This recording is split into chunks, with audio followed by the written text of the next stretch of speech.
कल थोड़ा सा मुझे बाहर जाना था, इसलिए मैंने कुछ हद तक आपको नहीं बता पाया था। मैंने आपको मेटिस थ्योरी के बारे में कल बताया था, एमएमपी ग्लोबल्स प्रिपरेशन करने के बारे में बताया था। ठीक है, कई लोगों ने बाद में मैसेज किया कि भाई डिस्केट्स, ठीक है, डिस्केट्स कैसे प्रिपेयर करते हैं? जैसे ग्लोबल्स प्रिपेयर करते हैं ऐसे डिस्केट्स भी प्रिपेयर करते हैं, कोई वो अलग थोड़ी होता है। ठीक है, डिस्केट्स चूंकि हार्ड होता है, आप एक बॉल में जो कांच का बना होता है उसमें आप डिस्केट्स डाल दीजिए और जो मेडिसिन डालना है वो उसके ऊपर डाल दीजिए और उसको हिलाते रहिए।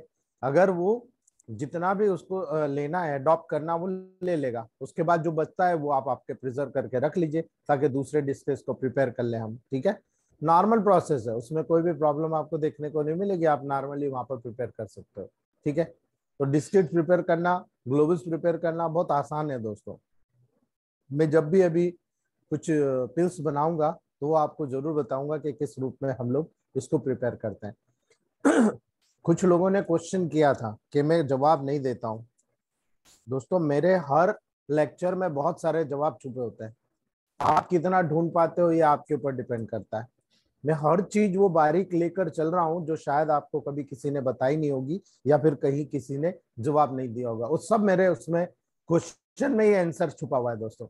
तो याद रखिएगा, जब भी हम कभी किसी लेवल पर एमएमपी ग्लोबल्स प्रिपेयर करते हैं तो S1 से लगाकर जितनी भी मेडिसिन आपकी है, सिंगल या कंपाउंड रेमेडीज, आप उनको सबको वहां पर एमएमपी ग्लोबल्स में बना के जरूर रखिए। भले आप 100 ग्राम रखिए। ठीक है, वो आपके लिए बहुत बड़ा मैसेज है, बहुत बड़ा आपके लिए इनकम का सोर्स है दोस्तों, याद रखिएगा। इसीलिए जब आप किसी प्रकार के एमएमपी ग्लोबल्स को बना के रखते हो तो वो इमरजेंसी के कंडीशंस में बहुत ब्रिलियंट काम करती है दोस्तों।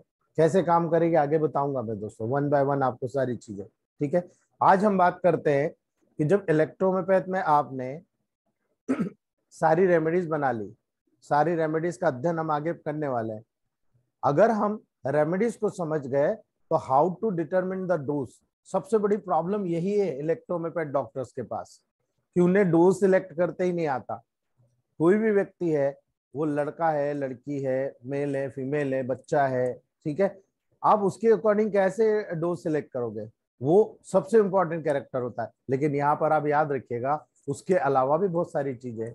यानी आपको ये देखना पड़ेगा कि आप सही डोज के साथ यदि सही रेमेडी का सिलेक्शन भी कर रहे हैं तभी आपका केस क्योर होगा, अन्यथा आपका केस बीच में फंस जाएगा दोस्तों। और यही कारण होता है ज्यादातर इलेक्ट्रोमेपैथिक फिजिशियंस कहीं ना कहीं प्रभावित हो रहे हैं दोस्तों।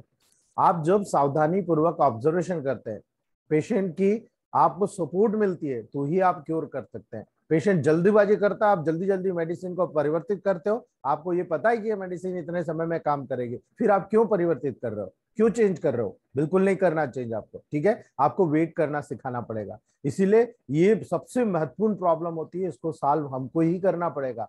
हम कितना पेशेंट में मोटिवेशन डाल सकते हैं, कितना पेशेंट को मोटिवेट कर सकते हैं, उस पर पूरा हमारा ट्रीटमेंट डिपेंड करता है।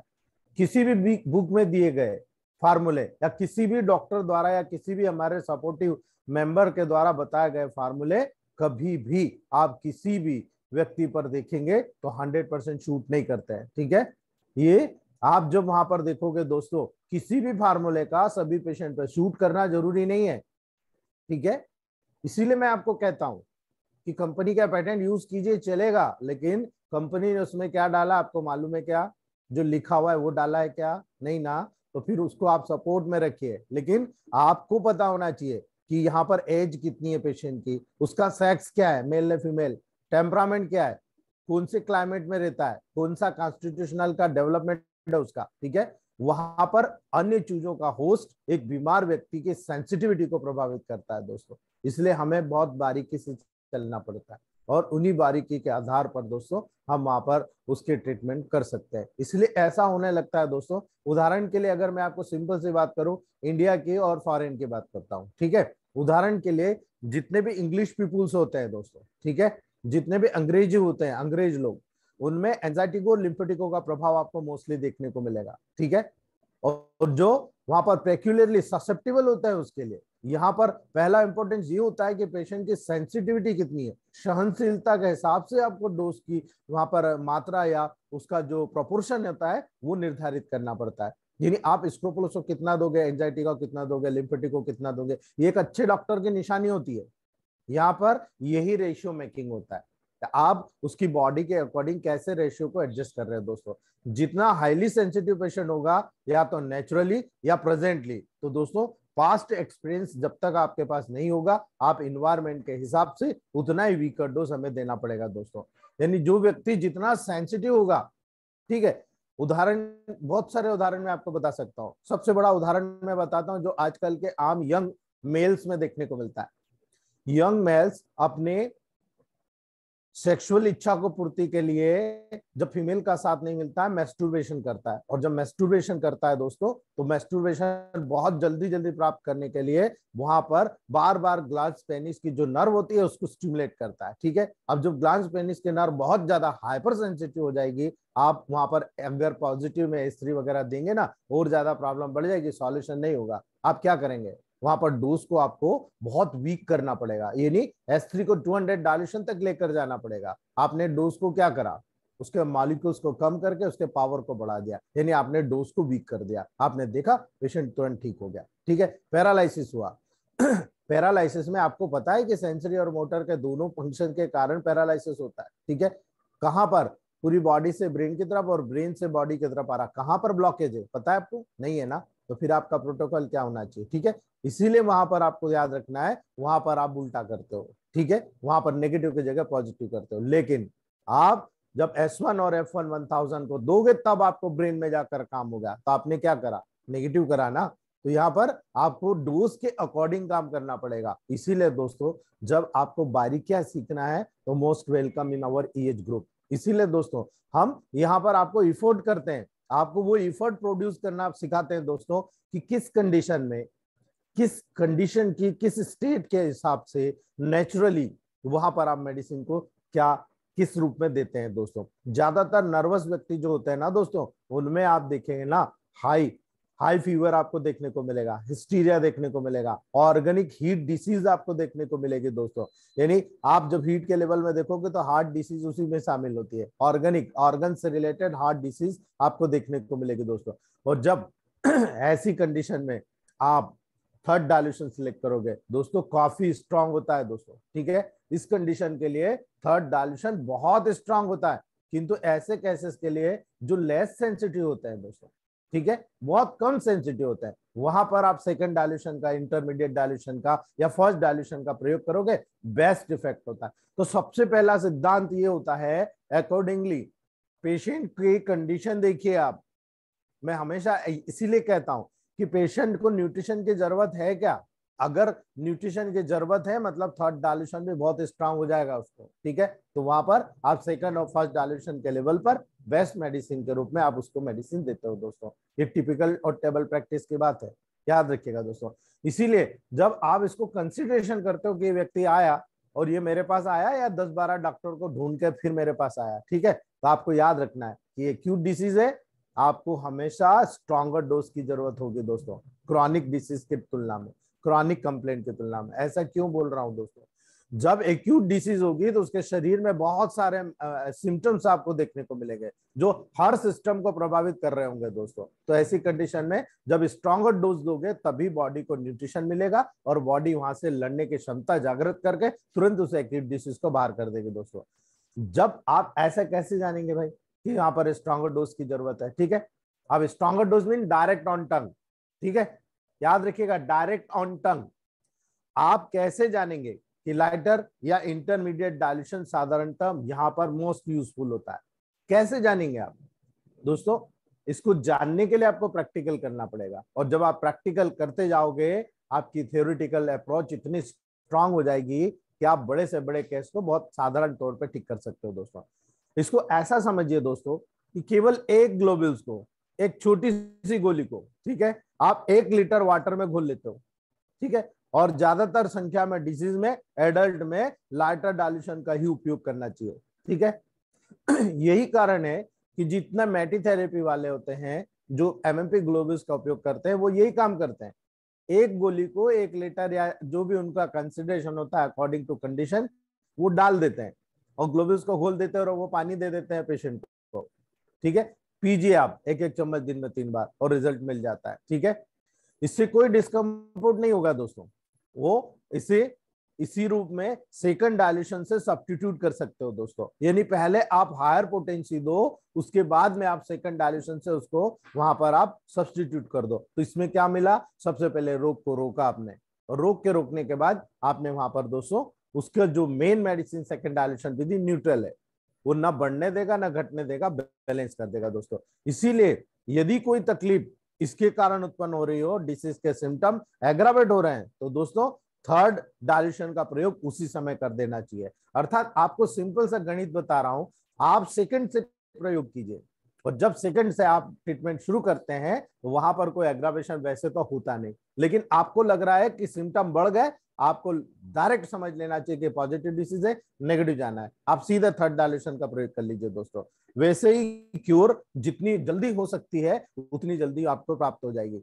दूसरी तरफ यदि लार्टर डायल्यूशन आप बार बार दे रहे हो लेकिन कोई प्रभाव ही नहीं हो रहा है दोस्तों, ठीक है, मतलब आप 30, 200, 100 ये आप दे रहे हो, लेकिन आपको देखने को मिल रहा है कि उसका कोई प्रभाव ही नहीं हो रहा, इसका मतलब हम गलत दे रहे हैं, इसे पॉजिटिव की जरूरत है। ठीक है, वहां पर सीधे फर्स्ट डायल्यूशन पर आ जाइए, और उस फर्स्ट डायल्यूशन का भी सीधा ऑन टंग स्ट्रॉन्गर डायल्यूशन को डोज के रूप में आप सिलेक्ट कर लीजिए दोस्तों। ठीक है, तो आप फर्स्ट डायल्यूशन को डायरेक्टली पेशेंट को कहिए ऑन टंग एक्यूट डिसीज में लेना शुरू कर दे। ठीक है, तो ये डोज का कंसिडरेशन मैं बता रहा हूं कि आपके पास कोई आया, आप कैसे डोज को कंसीडर करोगे और कैसे उसका ट्रीटमेंट कंटिन्यू करोगे दोस्तों। यही चीज आपको मैं बहुत बड़ी चीजें बताने वाला हूं, एक व्यक्ति के व्यक्तित्व को देखकर आप कैसे बता सकते हो, how to diagnosis a patient in behaviour of his body. आप उसकी बॉडी के बिहेवियर को देखकर कैसे पहचानोगे कि ये आदमी कौन कौन सी डिसीज से रोगग्रस्त हो सकता है दोस्तों। याद रखिएगा, कोई भी पर्टिकुलर डोज, कोई भी एग्रावेशन अगर उससे होता है दोस्तों, तो याद रखेगा डोज को रिड्यूस कर दीजिएगा आप।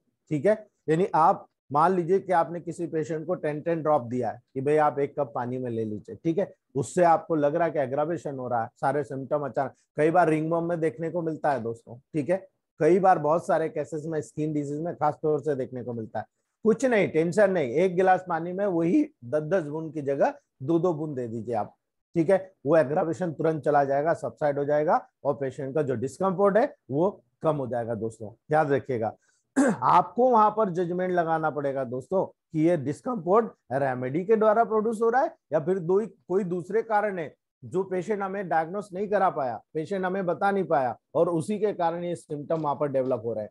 तो ये आपकी एबिलिटी पे डिपेंड करता है, आपने कितनी स्टडी की है फिजियोलॉजी एनाटॉमी की, उसके ऊपर डिपेंड करता है। क्योंकि पैथोलॉजी तो कभी भी हो जाएगी, आप लेबोरेटरी टेस्ट की रिपोर्ट करा लोगे, आपको मिल जाएगा। ठीक है, हमारे ग्रुप में, नए ग्रुप में भी वही चल रहा है, सारे लोग प्रोटोकॉल के लिए बस प्रोटोकॉल लेबोरेटरी इन्वेस्टिगेशन डालते हैं। प्रोटोकॉल दोस्तों मैं कभी नहीं बताऊंगा, कभी नहीं बताऊंगा प्रोटोकॉल, लेबोरेटरी के बेस पे नहीं बताऊंगा, आपको पूरी स्टडी करना पड़ेगी, पेशेंट के बारे में पूरा आपको जानना पड़ेगा, तब बताऊंगा। नहीं तो आप फेलियर हो गए ना तो मैं फेलियर हो जाऊंगा, उसमें आपका कुछ नहीं जाएगा। आप बोलोगे पाटीदार ने ट्रीटमेंट बताया था, काम ही नहीं करता यार, वो तो बेवकूफ बनाता है। ठीक है, आप मुझे गलत साबित करोगे। ठीक है, हमारे कई ग्रुप में हमने देखा है कि ये बिल्कुल सही चीज है। ठीक है, तो आपको वहां पर हमेशा याद रखना है, ये देखना आवश्यक है कि डिफरेंट डिफरेंट प्रकार के जितने भी इंटरमीडिएट डायल्यूशन होते हैं ना, वहां पर यूज करिएगा आप दोस्तों। जब आपको लगता है पॉजिटिव नेगेटिव में कहीं ना कहीं प्रॉब्लम आ रही है, तो उनके बीच के डायल्यूशन को आप बीच बीच में यूज करना शुरू कर दीजिए दोस्तों। इसीलिए वहां पर आपको बहुत ब्रिलियंट रिजल्ट मिलेगा दोस्तों, जब आप टेबल प्रैक्टिस में इस चीज को अप्रोच करेंगे। आप करेंगे नहीं तो आपको रिजल्ट नहीं मिलेगा, आप करते चले जाओ, कितने पेशेंट बिगड़ेंगे, 2, 4, 10, 15, 20। ठीक है, उसके बाद आपको समझ में आ जाएगा कि किस तरह के पेशेंट को किस तरह के डायल्यूशंस के देने के बाद हमें रिजल्ट मिलता है। दोस्तों हमने 25 साल बिगाड़े। ठीक है, आपको सब मक्खन मिल रहा है, आप मक्खन मिलने के बाद में भी प्रैक्टिकल नहीं करेंगे तो दोस्तों मुझे नहीं लगता है कि आप वो डॉक्टर्स बन जाएंगे जिसकी हमको जरूरत है दोस्तों। याद रखिएगा, कई बार ये क्वेश्चन उठता है कि मेंसेस है भाई लेडीज को, क्या हम रेमेडी दें या ना दें दोस्तों। कई बार होता है, मुझे कई बार क्वेश्चन किया गया दोस्तों। तो आप याद रखिएगा, पीरियड के दौरान लेडीज को रेमेडीज को डिसकंटिन्यू नहीं करना चाहिए। क्यों? ठीक है, यदि आपको वहां पर एक ही ऑप्शन याद रखना है, क्या आपने एंजाइटी को ग्रुप की मेडिसिन यूज की है वहां पर? यदि आपने A1 और A2 यूज किया है तो आपको रिड्यूस करना है दोस्त। अगर आपने एंजाइटी को यूज किया है तो वहां पर डोज को अल्टर करना बहुत जरूरी हो जाएगा दोस्तों। क्यों हो जाएगा? यदि आपने A1 दिया है, क्योंकि अगर A1 फर्स्ट डायल्यूशन में आप दोगे, A1 का काम क्या है? ब्लड सर्कुलेशन को बढ़ाना। अब A1 जहां जहां बॉडी में काम करती है वहां जाकर ब्लड सर्कुलेशन को बढ़ा देगी, यानी वहां के जो डिस्चार्ज होते हैं उसको बढ़ा देगी। जबकि सेकेंड डायल्यूशन क्या करेगा दोस्तों? सेकेंड या थर्ड डायल्यूशन क्या करेगा? डिस्चार्ज को अगर ज्यादा होता है तो न्यूट्रल कर देगा, कम होता है तो न्यूट्रल कर देगा, और थर्ड डायल्यूशन दिया तो बंद कर देगा। ठीक है, आप क्या करना चाहते हो? आप गंदगी को शरीर में रोकना चाहते हो या आप उसको बैलेंस करना चाहते हो? तो जो भी डोज आप एंजाइटी को ग्रुप के दोगे वो सेकेंड डायल्यूशन के लेवल पर दीजिएगा आप दोस्तों। सेकेंड डायल्यूशन के लेवल पर, थर्ड डायल्यूशन के लेवल पर आपको डिफरेंस समझ में आएगा। फर्स्ट से बढ़ता, तो ये पूरी मेडिसिन के लिए जिम्मेदार होता है। जितनी भी मेडिसिन हमारे है, अगर फर्स्ट डायल्यूशन में दिया तो वो जहां काम करेगी उसके काम को बढ़ा देगा, सेकेंड डायल्यूशन में दिया तो बढ़े हुए को न्यूट्रल कर देगा और घटे हुए को न्यूट्रल कर देगा। कभी भी बढ़े हुए को हाइपो नहीं करेगा और हाइपो को कभी हाइपर नहीं करेगा। याद रखिएगा दोस्तों, जब भी आप लाइटर डायल्यूशन का उपयोग करते हो तो दोस्तों वो न्यूट्रल कंडीशन में काम करता है। इसलिए याद रखिएगा, डोज को सिलेक्ट करते समय यह ध्यान रखिएगा, जब भी आप डिफरेंट और ऑपोजिट इफेक्ट को देखते हो दोस्तों, याद रखिएगा, जब भी आप डिफरेंट और ऑपोजिट इफेक्ट को देखते हो तो आपको ये विशेष तौर से याद रखना है कि यहाँ पर आपको अलग अलग डायल्यूशन यूज करना है दोस्तों। यानी डिस्कवरी के समय आप जब देखोगे किसी फैक्ट के साथ, आपको वहां पर उसको कंपैरिजन करना पड़ेगा, उसका सामंजस्य बिठाना पड़ेगा कि किस मेडिसिन को ज्यादा क्वांटिटी में देना है, किस मेडिसिन को कम क्वांटिटी में देना है। आप लोगों में से मैं आपको पहला फार्मूला बता रहा हूं दोस्तों, जनरल टॉनिक। आप इसका रेशियो देखेगा आपको समझ में आएगा। ठीक है, ये जनरल टॉनिक का मेन काम होता है S1 L1 A3 F1 W। ठीक है, ये जनरल टॉनिक हो गया। अब जनरल टॉनिक में आपने S1 L1 A3 F1 W बनाया। अब आपने यहां पर यूज किया 7 ml, यहां यूज किया 5 ml, यहां यूज किया 5 ml, यहां यूज किया 5 ml और यहां यूज किया 8 ml। वाई? क्यों? क्यों आपने ऐसा किया? क्यों S1 7 ml लिया? L1 A3 F1 से आपकी क्या दुश्मनी है कि उसको आपने 5-5 ml कर दिया? और W से आप क्या दुश्मनी है आपकी? मतलब क्या आपको अच्छा लगता है W में? आपने 8 ml कर दिया। वाई? ऐसा क्यों किया आपने दोस्तों? ठीक है, इस क्यों का क्वेश्चन आपको समझ में आएगा जो मैं आपको बताने जा रहा हूं। ठीक है, यहां पर जो उस ऑर्गन के लेवल पर या बॉडी के डिमांड के लेवल पर जो यहां पर स्ट्रांगली काम करने वाली मेडिसिन होती है उसको पॉजिटिव लिया जाता है। जो मेडिसिन सपोर्टिव फ्रेमवर्क में काम करती है उसे थोड़ा सा कम करके लिया जाता है, ताकि वो जो स्ट्रांग मेडिसिन है वो उसकी तरफ, ये जो कम की गई ली हुई मेडिसिन है वो उसके फॉलो करे, लेकिन उसके डीप में काम करे। यानी वो स्ट्रांगली फंक्शनल है और ये strongly supportive medicine L1 A3 F1। अगर आपने L1 पढ़ा है, आगे पढ़ेंगे अब, जिन लोग सीनियर है उन्होंने पढ़ा है, A3 F1 पढ़ा है, तो उन लोगों को पता है दोस्तों कि ये क्या काम करेगा। ठीक है, आपके पूरे बॉडी को प्यूरिफाई कर देगा। General tonic is a power, is a natural blood and lymph purifier. It is a one आधार स्तंभ है दोस्तों इलेक्ट्रोमेपैथ का। और इसी कारण से दोस्तों जब आप यहां पर स्पेशली इस इलेक्ट्रिसिटी के स्ट्रॉन्ग करंट का प्रभाव मोटर नर्व पर जो डायरेक्ट करता है, अगर उसका प्रयोग आपने किसी प्रोटोकॉल में किया और वो भी स्ट्रांगली किया, इसीलिए यहां पर W का जब यहां पर S1 को सपोर्ट मिला और इनका सपोर्ट मिला, W स्ट्रांग है। W कहेगा नहीं तुम चलो मैं तुम्हारे साथ, देखते हैं कौन सा एनिमी है, देखते हैं उसको भी खत्म कर देंगे, चलो मेरे साथ। तो W is a strong current. इसीलिए दोस्तों जब भी वहां पर आप यूज करोगे, कोई भी वीक करंट आपकी बॉडी में होता है, बिल्कुल ऑपोजिट इफेक्ट देखने को मिलेगा। यानी कहीं पर कोई कमी होती है, मान लो आपको थकान आ रही है, लिथार्जीपन हो रहा है, सुस्तीपन हो रहा है, ठीक है, आपको न्यूट्रिशनल डेफिशिएंसीज हो रही है, आपकी कोई भी और बॉडी का ऑर्गन वहां पर प्रॉपर वर्क नहीं कर रहा, अपने जो मेन सिक्रेशन होता है उसको सिंथेसिस नहीं कर रहा। अगर नहीं करेगा तो क्या करोगे दोस्तों? क्या कर लोगे? बोलेगा नहीं करूंगा, क्या करोगे? मैं हड़ताल पे हूं आज, क्या करोगे? आप केवल ये दे दो पॉजिटिव में। ठीक है, आप देखो बिल्कुल तुरंत वहां पर काम करना शुरू कर देगा दोस्तों। यही कारण है दोस्तों, कुछ जगह पर ये देखा जाता है कि एंजाइटी को फर्स्ट डायल्यूशन में सर्कुलेशन की रैपिडिटी को बढ़ा देता है और इसीलिए पेरियोडिकल फंक्शन को रिस्टोर करता है। यानी जो पीरियड्स होते हैं महिलाओं के, वो उसको रेगुलेट करने का काम करता है। इसीलिए हम वहां पर S1 C1 A1 F1 when आरी का प्रयोग करते हैं। अगर आपको किसी को मेंसेस को रेगुलेट करना है, S1 C1 A1 F1 when और आरी, ये प्रयोग करते हैं फर्स्ट डायल्यूशन में। ठीक है, यहाँ पर A1 का रोल बहुत इंपॉर्टेंट होता है, लेकिन अगर क्रॉनिक कंडीशन है तो ही वेन जुड़ेगा, अन्यथा वेन जोड़ने की जरूरत नहीं। S1 C1 A1 F1 आरी के माध्यम से आप कवर कर सकते हो। अगर ब्लड की कमी है, आरी हटाइए, बी जोड़ दीजिए।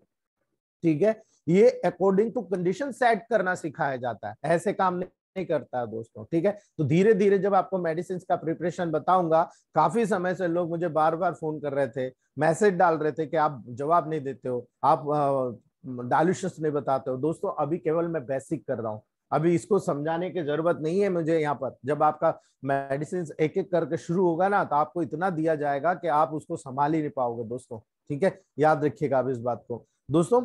कुछ जगह पर जब आप इस प्रकार की कंडीशन देख लेते हो, तो आपको याद रखना है, जब भी कभी किसी फीमेल को मेंसेस अरेस्ट हो गया, ये क्या है, this is a negative disease. ठीक है, तो ऐसी कंडीशन में दोस्तों जब आप वहां पर फर्स्ट डायल्यूशन दोगे ना, आप बहुत तेजी से रिजल्ट ले लोगे दोस्तों, 100%।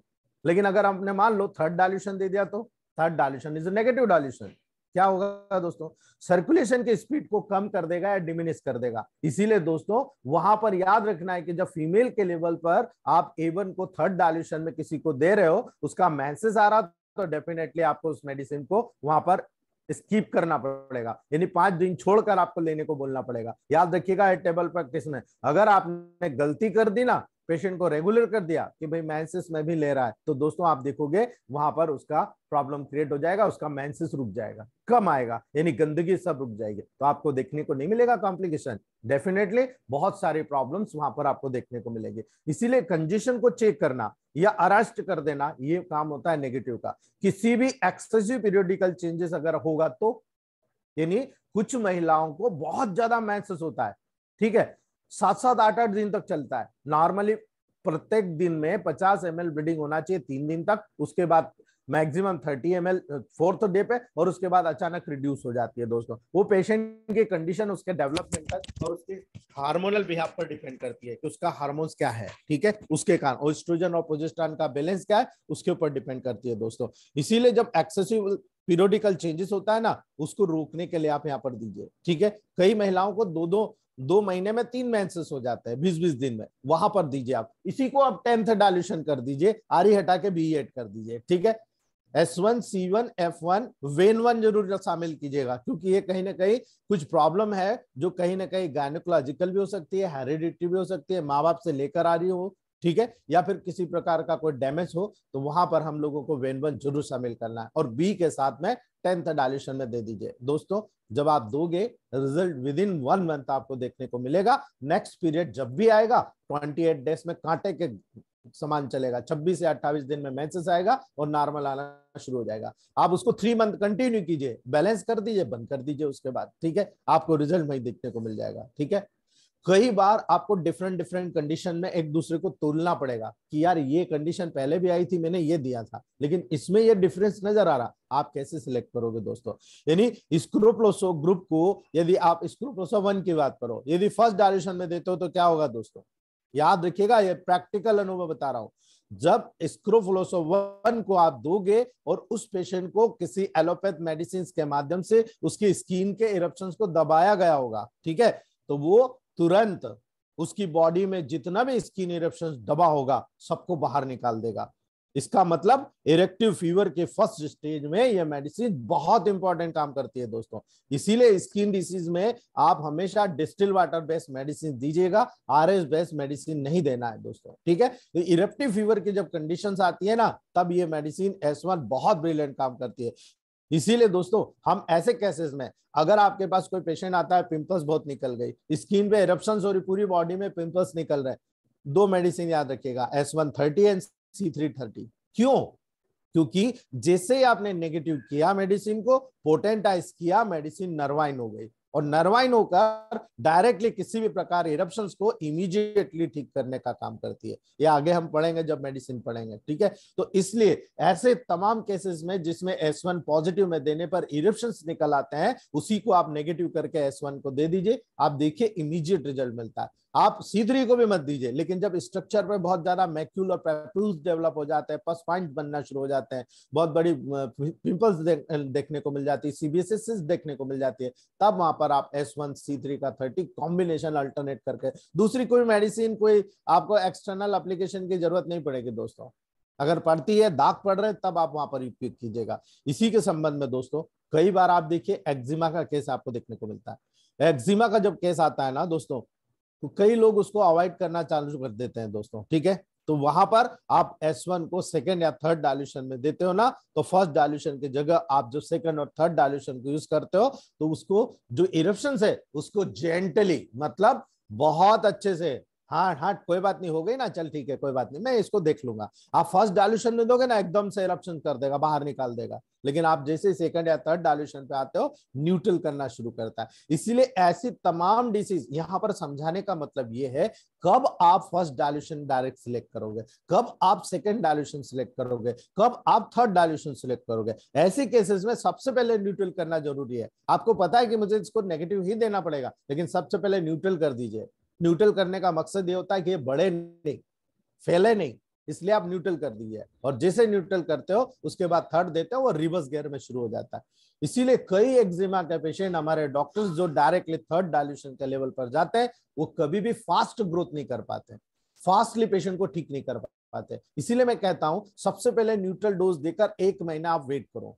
उससे क्या होगा, उससे ये होगा कि जितने भी डिसीजेस हैं वो अपना मैक्सिमम इंपैक्ट तो खो देगी, जो फैलाने की क्षमता है वो खो देगी, जो हाइपो और हाइपर कंडीशन वो बैलेंस हो जाएगा। उसके बाद आपको नजर आएगा कि मुझे इसको थर्ड देना या फर्स्ट देना, ठीक है। मैक्सिमम कंटेंट में सेकंड डाइल्यूशन या D5 आप देखेंगे मैक्सिमम डिसीजेस के लेवल पर 50% अकेला काम आपका सॉल्व कर देगी दोस्तों। उसके बाद आप नेगेटिव में जाते हो, थर्ड में जाओ, फिफ्थ में जाओ, 10th में जाओ, ये आपके ऊपर डिपेंड करता है, आप केस को अकॉर्डिंग आपको करना है दोस्तों। आप देखेंगे ना, जेंटली इरप्शंस डिसअपीयर होना शुरू हो जाता है। ये हमारा वर्ड है इलेक्ट्रोपैथ का, इसीलिए वहां पर हमें ये प्रोटोकॉल देना है दोस्तों।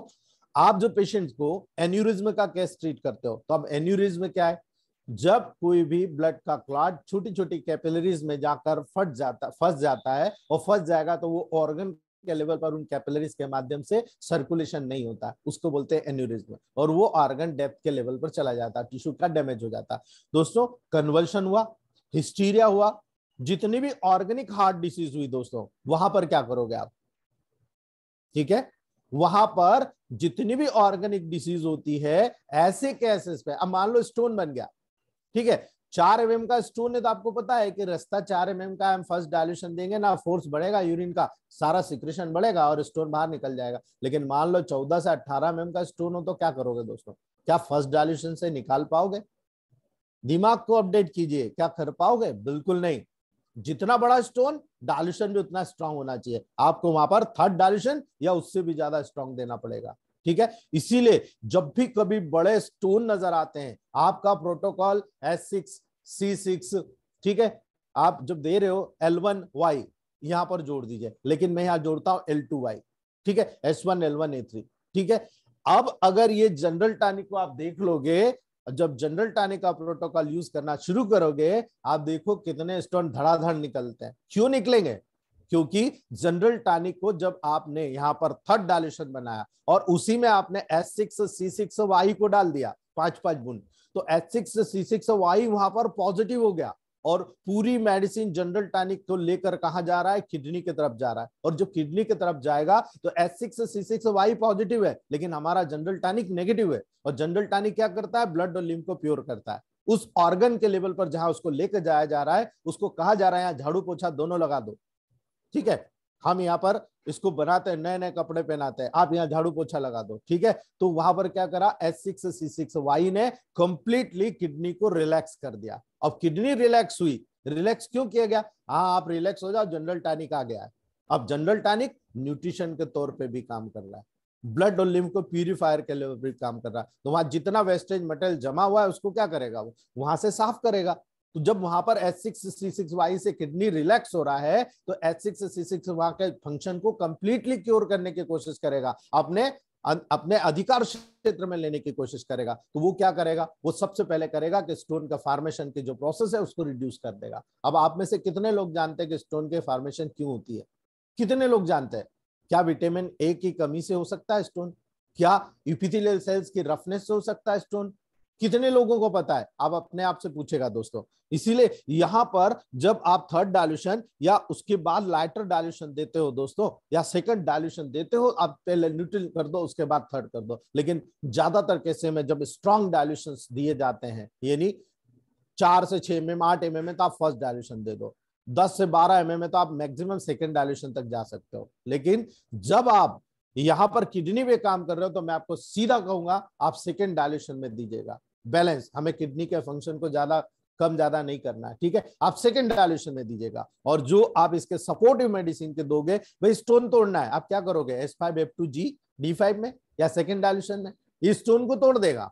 और लास्ट में आपको करना है, भाई स्टोन डिजॉल्व हो रहा, किडनी के फंक्शन ने आपने कंट्रोल कर लिया कि अब स्टोन नहीं बने भाई, ठीक है? आपने आदेश दे दिया कि स्टोन नहीं बनना चाहिए, स्टोन नहीं बनेगा, लेकिन उसको जो टूट रहा है, जो स्लॉक बन रहा है, उसको तो निकालना जरूरी है ना, यूरिन का फोर्स बढ़ाना जरूरी है। आप क्या करोगे? S2C2 वेन 1, ठीक है, C17B, आप फर्स्ट डाइल्यूशन में दे दो, आप देखो फोर्स बढ़ जाएगा, निकल जाएगा यूरिन, ठीक है? ये प्रोटोकॉल इसी फिजियोलॉजिकल, एनाटॉमिकल, पैथोलॉजिकल बैकग्राउंड पे सेट करना सीखिए, रेशियो बनाना सीखिए, ये आपके लिए सबसे इंपॉर्टेंट है दोस्तों। उसके बाद आप किसी भी कंपनी का प्रोटोकॉल आपके साथ में दे दीजिए, हमको देखने की जरूरत नहीं, वो हमारा पैसे कमाई का तरीका है। लेकिन जो अर्निंग मनी, जो नॉलेज, जो क्वालिटी आपको मिलेगी वो इस प्रकार के बिहाफ पर मिलेगी, अन्यथा आप वही रहेंगे जो पहले थे दोस्तों।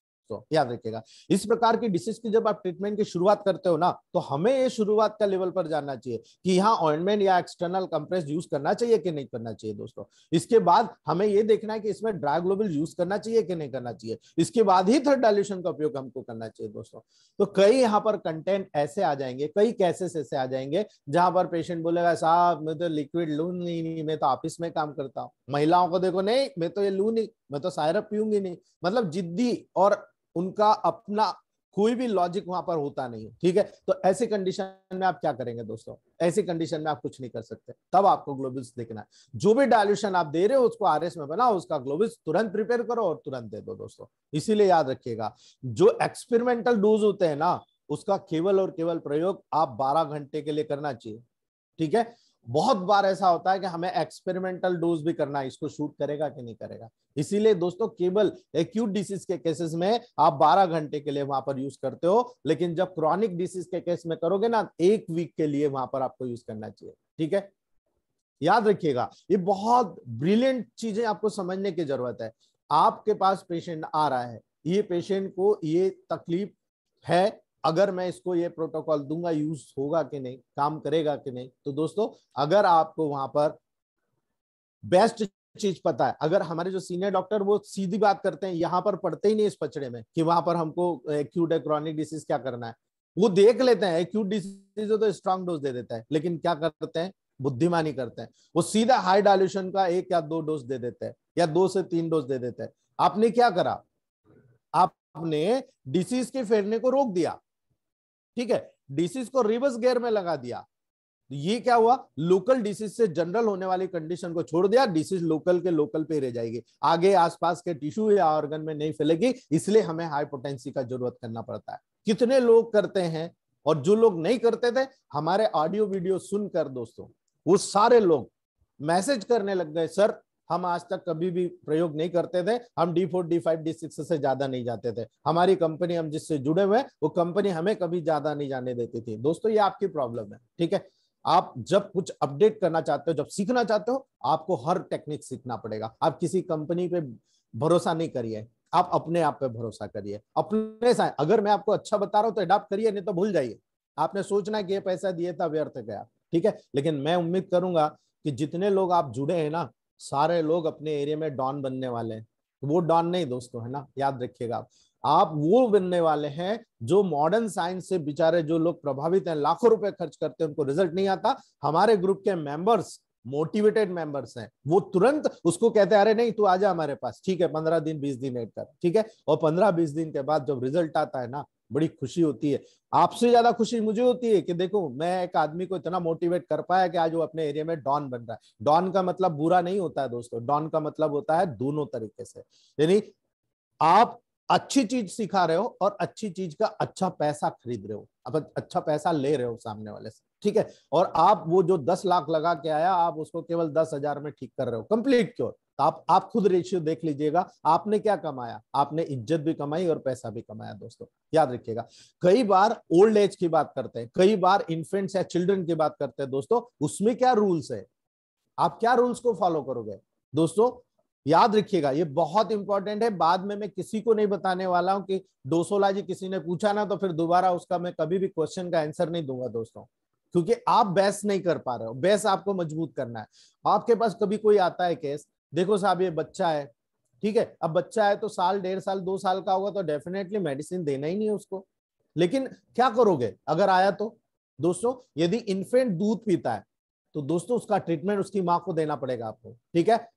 सेम डोज देना पड़ेगा आपको दोस्तों, याद रखिएगा, सेम डोज देना पड़ेगा। यदि वो स्वयं अपने इन्फेक्ट की मेलेडी को सफर हो गई है, यानी उसकी प्रॉब्लम से, बच्चों के प्रॉब्लम से मां भी सफर करती है, उसको बुरा लगता है मेरे बच्चों को ये हो गया, ऐसा हो गया, ठीक है। इसीलिए वो बिल्कुल कोरिलेट कर जाता है कि जो मां के शरीर में मेडिसिन जाएगी वो ब्लड सर्कुलेशन के माध्यम से वहां पर, या मिल्क के सिक्रेशन के माध्यम से डेफिनेटली वहां पर उस बच्चे को वो मेडिसिन प्राप्त हो जाएगी। इसीलिए वो मेडिसिन आप उस बच्चे को नहीं दो, आप डायरेक्टली वहां पर 3 साल से कम के बच्चों को डायरेक्टली मेडिसिन नहीं देना है, याद रखिएगा। इसीलिए वहां पर डायरेक्टली आप उसकी मां को दे दो, उसकी मां के माध्यम से वो मेडिसिन ऑलमोस्ट वहां पर चली जाएगी। लेकिन 2 साल के ऊपर कई बार ऐसा भी होता है कि बच्चा दूध पीना छोड़ देता है, वहां पर आप डिस्टिल वाटर बेस्ड मेडिसिन बनाकर आप यूज करना शुरू कीजिए, आपके पेशेंट को वही रिजल्ट मिलेगा जो आप देखने को कोशिश होता है, ठीक है। इसीलिए दोस्तों यदि इन्फेंट अपने हाथ से मेडिसिन, अब इन्फेंट अपने हाथ से कैसे मेडिसिन लेगा दोस्तों,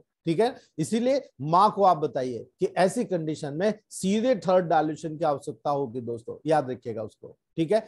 और कभी कभी आप देखोगे उसके भोजन में, उसके खाने में ग्लोबुल्स को ऐड कर देना चाहिए। आप ग्लोबुल्स के रूप में प्रिजर्व कीजिए, ग्लोबुल्स को वो जो दूध पीता है उसमें डिजोल्व करा दीजिए। जो भी भाई क्या होता है 2-2.5 साल के बाद में उसको चावल का पानी, हल्का सा रोटी चूर के आप दूध में उसको देना शुरू करते हो, ठीक है। तो आप जो भी मेडिसिन दे रहे हो उसको बोलिए जो भी ये लिक्विड ले रहा है उस लिक्विड में डाल दीजिए, ठीक है। आप वहां पर मात्रा को देखेंगे 1 गोली से 5 गोली, इससे ज्यादा नहीं, याद रखिएगा। 1 globules to 5 globules या 1 drop to 4 drops, this is the unique formula for any type of infants, याद रखिएगा दोस्तों। और जब वहां पर ये मेडिसिन आप डालेंगे तो पानी की क्वांटिटी वो बच्चा जितना ले पाएगा उसी के अकॉर्डिंग आप वहां पर प्रिपेयर कीजिए, आपको कम या ज्यादा करने की जरूरत नहीं है दोस्तों, ठीक है। ये चीज आपको टिपिकली वहां पर देखने को मिलेगी, इसीलिए इस पूरी मात्रा की क्वांटिटी को आप वहां पर देखिएगा बच्चों के लेवल पर, ठीक है। अब अगर मान लो 2 से 6 साल का बच्चा आ रहा है दोस्तों, तो जो भी डाइल्यूशन आपको देना है, ठीक है, उसे उसी प्रकार देते हैं जैसे कि एडल्ट को देते हैं दोस्तों। आप वहां पर कोई भी नियम कानून कायदे नहीं बना सकते दोस्तों, याद रखिएगा। वही चीज 1 कप या 1 गिलास पानी में आपको जो भी क्वांटिटी देना है, ठीक है, वो क्वांटिटी कौन सी डिजीज है उसके अकॉर्डिंग आपको देना है दोस्तों, और पूरे दिन पिलाना है, ठीक है। 1 कप पानी में प्योर डाइल्यूशन जो देना हो वो उस बच्चे की एज के हिसाब से 5 से 15 ड्रॉप, 15 ड्रॉप बहुत स्ट्रांग होता है, इसलिए 5 से 10 ड्रॉप, अगर 2 से 6 साल के बच्चे होते हैं 5 से 6 ड्रॉप या 10 ड्रॉप के अंदर अंदर आपको रखना है दोस्तों, ठीक है। ये 2 से 6 साल का होता है, लेकिन जैसे 6 से 12 साल हो गया, ठीक है, जैसे 6 से 12 साल हो गया दोस्तों, वहां पर आप एक गिलास पानी में डालकर दीजिएगा और वहां पर एडल्ट डोज दीजिएगा, यानी 10 ड्रॉप से 30 ड्रॉप के लगभग आप मेडिसिन को दे सकते हो दोस्तों, ठीक है। जब डोसेस की बात करूंगा तो डोसेस की मैं आपको टेबल पूरा बता रहा हूं, उस टेबल के अकॉर्डिंग आपको मेडिसिन करना है दोस्तों, ठीक है। कई बार अल्टरनेटिव मेथड में सजेस्ट किया जाता है, यदि आपको रिजल्ट जो है इच्छा अनुसार जो आपको चाहिए था कि नहीं यार मुझे रिजल्ट कम लग रहा है, ठीक है, तो आप किसी रेमेडी को देने के बाद इसका मतलब है कि वो डोज उसको सुटेबल नहीं है, मतलब है कि वहां पर गलत मेडिसिन सिलेक्ट कर ली गई है, डोज गलत सिलेक्ट कर लिया गया है, यानी आपका डायग्नोसिस इनकरेक्ट हो गया दोस्तों। आप इसको पॉजिटिव लीजिए कि नहीं यार मैंने क्या गलती करी, क्योंकि मुझे सीखना है कि मैंने ऐसी गलती क्यों करी, दोबारा नहीं करूं मैं। ठीक है, आपको सीखना है, आपने गलत रेमेडी का उपयोग किया है, फिर से पेशेंट की कंडीशन को आप देखिए वहां पर। ठीक है, और फिर ये देखिए कहीं इसको हेरिडिटी डिसीज तो नहीं है, कहीं यहाँ पर वेनियल डिसीज तो नहीं है, यहाँ पर कोई वर्म्स तो नहीं है।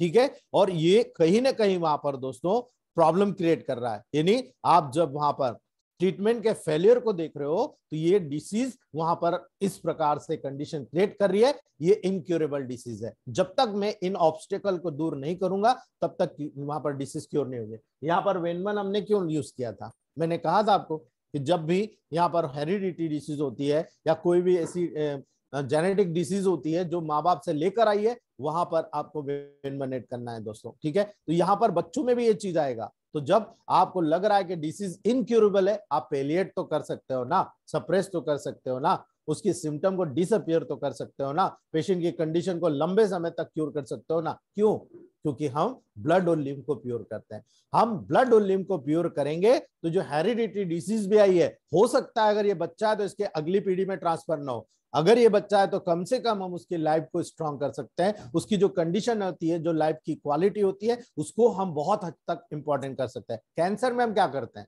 कैंसर में यही करते हैं, कैंसर का कोई ट्रीटमेंट नहीं है, लेकिन कैंसर का ट्रीटमेंट करके हम उसकी लाइफ की क्वालिटी को बढ़ाते हैं, उसकी क्वालिटी को बहुत हद तक इंप्रूव करते हैं दोस्तों। इसीलिए हम इनक्यूरेबल डिसीज को कई बार क्यूरेबल कर जाते हैं, हमें भी नहीं पता होता ये डिसीज हम क्योर करेंगे। ठीक है, इसीलिए मैंने कभी भी रेक्टल कैंसर 12-13 महीने से पहले क्योर नहीं करा, लेकिन हमारे ग्रुप में डॉक्टर प्रतिमा सिंह मैम पूना से, उन्होंने 3 से 4 महीने में दोस्तों एक रेक्टल कैंसर के पेशेंट को क्योर कर लिया। ठीक है, तो ये डिसीज कैसी कंडीशन में, एक्यूट, सब एक्यूट, क्रॉनिक, कैसी कंडीशन में, उसी के अकॉर्डिंग हम लोगों को ट्रीटमेंट देखने को मिलता है दोस्तों। ठीक है, तो उम्मीद है ये छोटी चीजें आपको समझ में आ रही है। आगे बढ़ते हैं दोस्तों।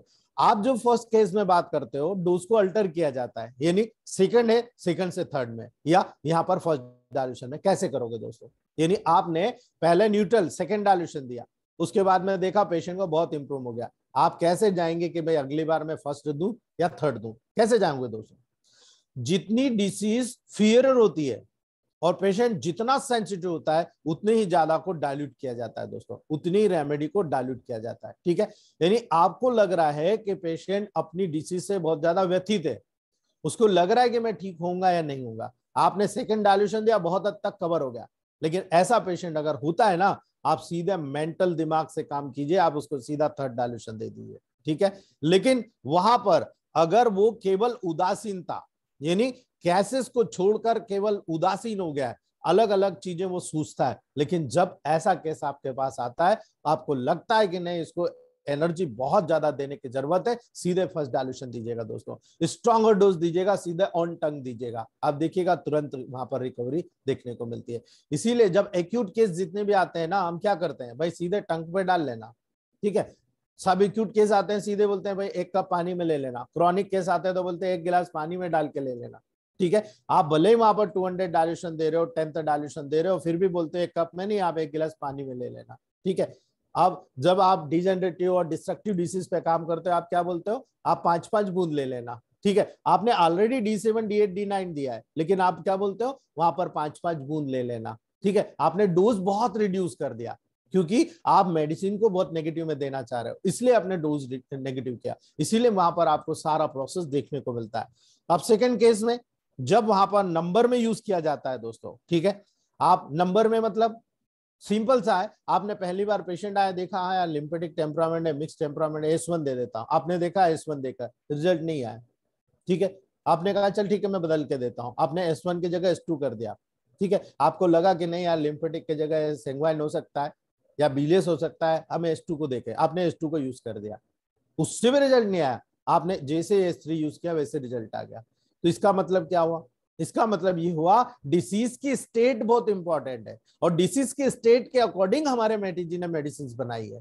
उन्होंने ये नहीं देखा एक्यूट, सब एक्यूट, क्रॉनिक। वो तो हमारे जैसे जो अपडेशन के डॉक्टर्स हैं, जो फॉलोअर्स हैं, वो वहां पर इसको अपडेट कर रहे हैं कि भाई एक्यूट, सब एक्यूट, क्रॉनिक पे आप कैसे काम करोगे। लेकिन मैटी जी ने ये डायरेक्टली अपने समय में ही बता दिया था कि डिसीज की स्टेट आएगी, कैसी अवस्था में डिसीज डेवलप हो रही, उसी के अकॉर्डिंग आपका मेडिसिन का फॉलोइंग होना चाहिए कि मेडिसिन आपकी कैसे काम करेगी दोस्तों। ठीक है, तो यहां पर जब आप मेडिसिन के फॉलोइंग करते हो तो पहले आपको, जब डिसीज सेल के लेवल पर स्टार्ट होती है तो S1 का रोल है।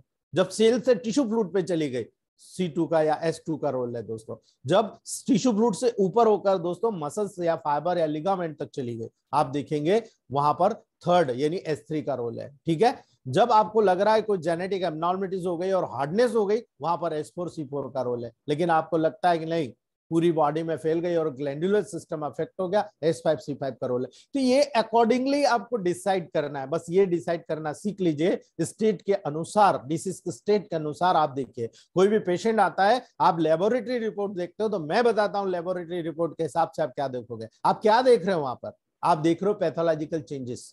तो आपको अगर एनाटॉमी फिजियोलॉजी पता है तभी तो आप पैथोलॉजिकल चेंजेस को समझ पाओगे। ठीक है, अगर नहीं पता है तो आप क्या करोगे दोस्तों? समझ पा रहे हो क्या? नहीं ना। तो ऐसी कंडीशन में क्या करोगे आप दोस्तों? जब ऐसी कंडीशन में आप ट्रीटमेंट करोगे दोस्तों, तो यहां पर आपका माइंड बहुत ज्यादा अपडेट होना चाहिए। आपका पूरा माइंड यहां पर स्ट्रांगली वर्क करेगा, और जब स्ट्रांगली वर्क करेगा तो आपको ये पता चल जाएगा कि मुझे यहां पॉजिटिव देना है या नेगेटिव देना है। और ये केसेस आपको टेबल प्रैक्टिस में बहुत स्ट्राइकली देखने को मिलेगा। इसीलिए दोस्तों थर्ड केसेस में जब आप रेमेडी को सिलेक्ट करोगे दोस्तों, तो आप सब्स्टिट्यूशन कैसे करोगे, यानी आपको सब्स्टिट्यूशन बस यहां पर थर्ड केसेस में रेमेडी को सब्स्टिट्यूशन करते हुए आना चाहिए दोस्तों। यानी आप जो मेडिसिन सिलेक्ट कर रहे हो वो तो आपने मेनली सिलेक्ट किया अकॉर्डिंग टू डिसीज स्टेट, लेकिन आप सपोर्ट क्या कराना चाहते हो, कौन सी मेडिसिन का सपोर्ट लेना चाहते हो दोस्तों? अन्य ग्रुप की रेमेडी से, एक एंजाइटिको से, एक एंटीस्क्लोबुल से, या एक एंटी लिम्फोटिको से, या एक एंटी वेनेरियो से, आप किस ग्रुप की मेडिसिन का यहाँ सपोर्ट लेना चाहते हो? जिस ग्रुप की मेडिसिन का सपोर्ट लेना चाहते हो वहां पर क्या उसका योगदान है, क्या प्रॉब्लम है, आप क्यों यूज कर रहे हो? अगर मान लो आपको वहां पर फीवर आ रहा, भाई हर केस में तो फीवर नहीं आएगा ना। आप यहाँ पर भी आपने F1 यूज किया, अगर आपको लगता है कि यहाँ पर नर्वाइन पेशेंट नहीं है तो F1 भी हटा सकते हो। ठीक है, अगर आपको फीवर आया कि भाई फीवर आ रहा है तो आपको F1 तो ऐड करना पड़ेगा ना। ठीक है, आपको लग रहा नहीं जेनेटिक एब्नॉर्मलिटीज है, वेन1 तो आपको ऐड करना पड़ेगा ना। ठीक है, ये कंडीशंस के अकॉर्डिंग आप मेडिसिन सिलेक्ट कर रहे हो। अगर आपको लग रहा है नहीं यार यहाँ पर बैक्टीरिया, वायरल या पैरासाइटिक इन्फेक्शन है, क्या आप वर्वन यूज नहीं करोगे? आप वहां वर्वन यूज करोगे। तो दोस्तों ये केसेस अकॉर्डिंग टू कंडीशन होते हैं, और उन अकॉर्डिंग टू कंडीशन अगर किसी को स्पाज्मोडिक पेन होता है, बहुत सीवियर पेन हो रहा है, आप क्या दोगे? Vervain is a antispasmodic remedy. ठीक है, आपकी बॉडी में कहीं भी स्पाज्म हो रहा है, ठीक है, केवल इतना याद रखिएगा कि कहीं ब्लीडिंग की कंडीशन वहां से ना जुड़ी हो, वहां पर वर्वन नहीं देना, अन्यथा ब्लीडिंग की टेंडेंसी बढ़ जाएगी, ब्लीडिंग बढ़ जाएगी। लेकिन अगर आपको लगता है कि ब्लीडिंग की टेंडेंसी नहीं है और बहुत सीवियर एंटीस्पाज्मेटिक हो रहा है, तो आप वहां पर वर्वन का प्रयोग कर सकते हो। अगर एब्डोमिनल आपको एंटीस्पाज्मेटिक केसेस नजर आ रहे हैं, आप कुछ मत कीजिए, पेशेंट को लेटा दीजिए, वर्वन वाई को अम्बिलिकल कार्ड में D3 से एक ड्रॉप डाल दीजिए आप। ठीक है, D3 से डाल दीजिए, D4 से डाल दीजिए, लेकिन मेडिसिन RS बेस्ड बना होना चाहिए। ठीक है, आपको पता है कि जब बच्चा माँ के पेट में पैदा होता है तो अपने अम्बिलिकल कार्ड के माध्यम से वहां पर जुड़ा होता है दोस्तों माँ के शरीर से, यूट्रस से, और पूरा न्यूट्रिशन ले रहा होता है। तो ऐसी कंडीशन में अम्बिलिकल कार्ड का बहुत बड़ा एडवांटेज होता है, पूरे एब्डोमिनल कैविटी से ब्रेन तक उसका मैसेज चला जाता है दोस्तों। इसीलिए वहां पर वर्वन वाई को आप जब एक एक ड्रॉप नाभि में अम्बिलिकल कार्ड में डालते हैं, इमीडिएट रिजल्ट मिल जाता है दोस्तों। यही कारण है दोस्तों। ठीक है, फोर्थ केस, अगर आपको और अलग केस मिला, उस केस में क्या हुआ? अगर आप किसी रेमेडी का यूज करना चाहते हो दोस्तों, ठीक है, जिनका उपयोग अन्य डिसीज के ट्रीटमेंट में भी किया जाता है, ठीक है, जिसके कारण वहां पर फेलियर हो जाता है। ठीक है, फेलियर क्यों होता है? फोर्थ केसेस में क्लियर समझ में आ रहा है कि जिन डिसीज के लेवल पर उस मेडिसिन का दूसरे डिसीज के लेवल पर यूज किया जाता है, और आप कॉपी पेस्ट करके यहां से फार्मूला नहीं यार ये तो लीवर के डिसीज है और ये प्रोटोकॉल लीवर के डिसीज में यूज किया जाता है, आपने उठा के यहाँ दे दिया, क्या रिजल्ट मिल रहा है? नहीं मिलेगा ना दोस्तों।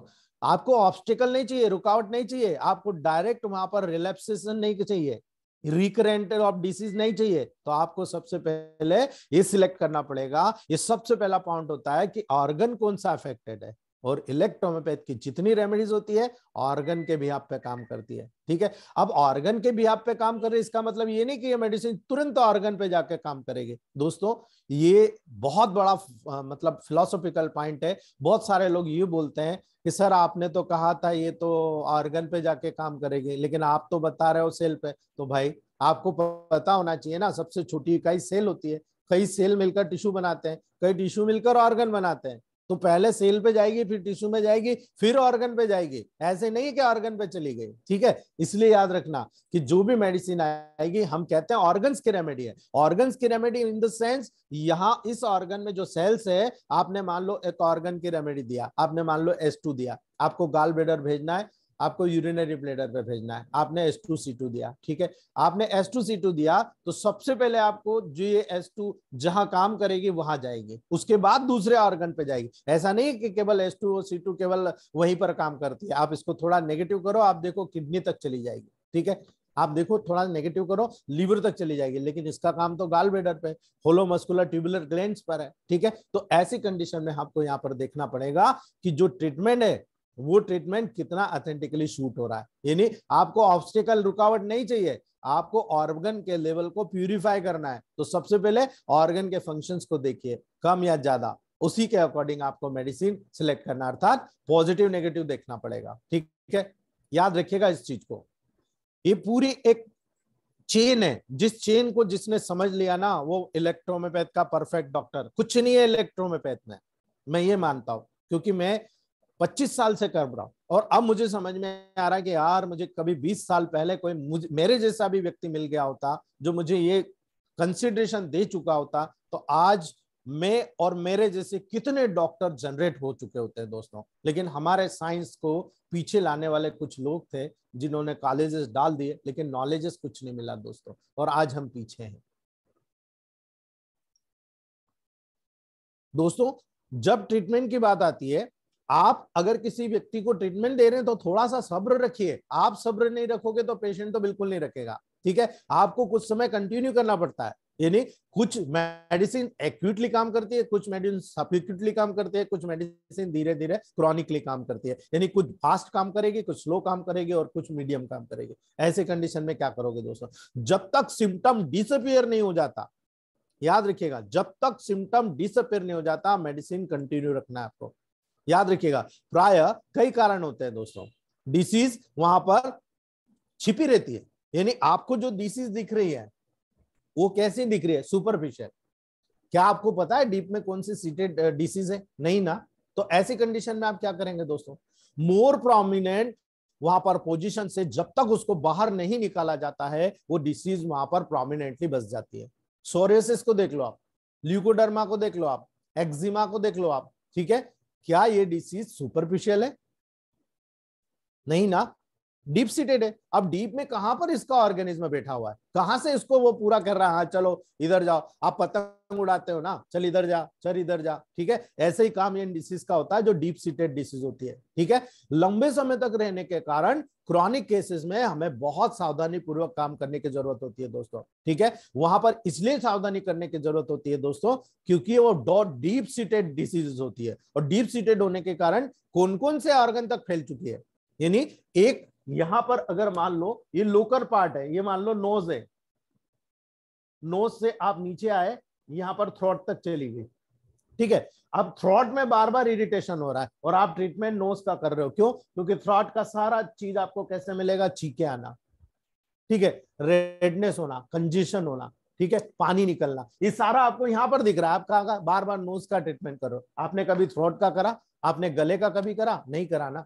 तो इसीलिए मैं कह रहा हूं कि आपको वहां पर खास तौर से आपको ध्यान रखने की जरूरत होगी कि इनको अपनी नॉर्मल पोजीशन से बाहर निकालना होगा। आप देखो जिनको बार बार सर्दी होती है, धीरे धीरे रिकरेंट होती है, और रिकरेंट होने के बाद में आप देखते हो कि वहां पर दोस्तों उन लोगों को कॉम्प्लिकेशन ये होती है, एलर्जिक, नोज से नीचे गले में उतरा, गले से ब्रोंकस में उतरा, ब्रोंकस से उतर के लंग्स में चला गया। आपने पेशेंट को देखा, अरे यार इसको तो ब्रोंकाइटिस हो गया, इसको तो अस्थमा हो गया। क्या ऐसे ही हो गया, डायरेक्ट उतर गया क्या? नहीं ना, वहां पर एलर्जी धीरे धीरे अप डाउन होती है, और धीरे धीरे डाउन होने के कारण वहां पर एलर्जी। अब आप अस्थमा को ट्रीट कर रहे हो तो क्या पहले एलर्जी खत्म करी आपने? नहीं करी ना, तो क्या पेशेंट ठीक हो रहा है क्या? नहीं होगा। जब तक आप एलर्जी को क्रिएट नहीं करोगे, बाहर नहीं निकालोगे, तब तक पेशेंट ठीक नहीं होगा। एलर्जी को निकाल दो, आप अस्थमा के पेशेंट को ठीक कर दोगे दोस्तों। यही कारण है कि इलेक्ट्रोहोम्योपैथ में मेटी जी को जरूरत पड़ी। मेटी जी भी चाहते तो उन्होंने सिंगल एक एक प्लांट के लेवल पर मेडिसिन न बनाई, एक एक रेमेडी के लेवल पर बनाई, यानी एक एक रेमेडी में कई कई प्लांट को यूज किया दोस्तों। तो कोई भी रेमेडी एक साथ देने की आवश्यकता हुई क्योंकि मल्टीपल डिसऑर्डर डेवलप हुई। उन्होंने इसीलिए सिद्धांत बनाया कॉम्प्लेक्सा कॉम्प्लेक्सिस क्यूरेंटर, यानी हमारी डिसीज ही कॉम्प्लेक्स हो गई है तो हमारी मेडिसिन भी कॉम्प्लेक्स होना चाहिए और उसका क्यूर भी इसी कॉम्प्लेक्स से होगा दोस्तों। इसीलिए उन्होंने कहा कि कई रेमेडीज को एक साथ देने की आवश्यकता हो तो वहां पर एटलीस्ट वहां पर 2 मेडिसिन को आप जब सिलेक्ट करते हो तो एक मेडिसिन का मिक्सचर इंटरनली, दूसरी सपोर्टिव मेडिसिन का मिक्सचर एक्सटर्नली आपको यूज करना पड़ेगा दोस्तों। ठीक है, ये बहुत बड़ा बेस बता रहा हूं मैं दोस्तों। जो मेडिसिन आप इंटरनली नहीं देना चाहते, जिसका इंपैक्ट आपको एक्सटर्नली ज्यादा मिलेगा, आप उसको एक्सटर्नली सिलेक्ट कर दीजिए। और जो इंटरनली यानी फंक्शनल जितनी भी मेडिसिन है सब इंटरनली दी जाती है और स्ट्रक्चरल जितनी भी मेडिसिन होती है वो एक्सटर्नली दी जाती है दोस्तों। आप A2C5G को वहां पर वाउंड को सुखाने में देते हो ना दोस्तों, ठीक है, एक्सटर्नल। ल्यूकोडर्मा में क्या करते हो, इसमें भी शामिल कर देते हो। ठीक है, तो ये डिपेंड करता है कि यदि केवल एक ही रेमेडी दी जाती है तो 1 गिलास पानी में पूरे दिन में 1-1 चम्मच के रूप में देना चाहिए। ये ग्लास थेरेपी ऑफ मेटी जी कहती है दोस्तों। यदि 2 रेमेडीज दी जाती है, दोनों रेमेडीज को आधा आधा मिक्स कर लीजिएगा और जिस मेडिसिन की ज्यादा जरूरत होती है उसको वहां पर स्ट्रांग रखिएगा, जिस मेडिसिन की ज्यादा मात्रा होती है उसको वहां स्ट्रांग रखिएगा, जिस मेडिसिन को डीप में भेजना होता है उसको वहां पर दोस्तों आपको थोड़ा सा कम रखना है क्योंकि उसको नेगेटिव भेजना है आपको। इसीलिए यह मेडिसिन का इस प्रकार से रेशियो बनाना सीखा जाता है। आगे बताऊंगा आपको रेशियो बनाना कैसे होता है। ठीक है, किस ऑर्गन के फंक्शन पे कैसे आपको प्रोटोकॉल डिसाइड करना है दोस्तों। कुछ केसेस में केवल कुछ चम्मच आप देखोगे ना, ये मेटी थेरेपी की बात कर रहा हूं, हम इसी को 10-10 ड्रॉप के रूप में देते हैं, ग्लोबल्स के रूप में देते हैं, वो बात कर रहा हूँ। कुछ चम्मच से ही फायदा होना शुरू हो जाता है। मतलब आप जैसे मेडिसिन देते हो ना, 2-4-5 दिन में अंदर चम्मच देने से आपको फायदा शुरू हो जाएगा दोस्तों।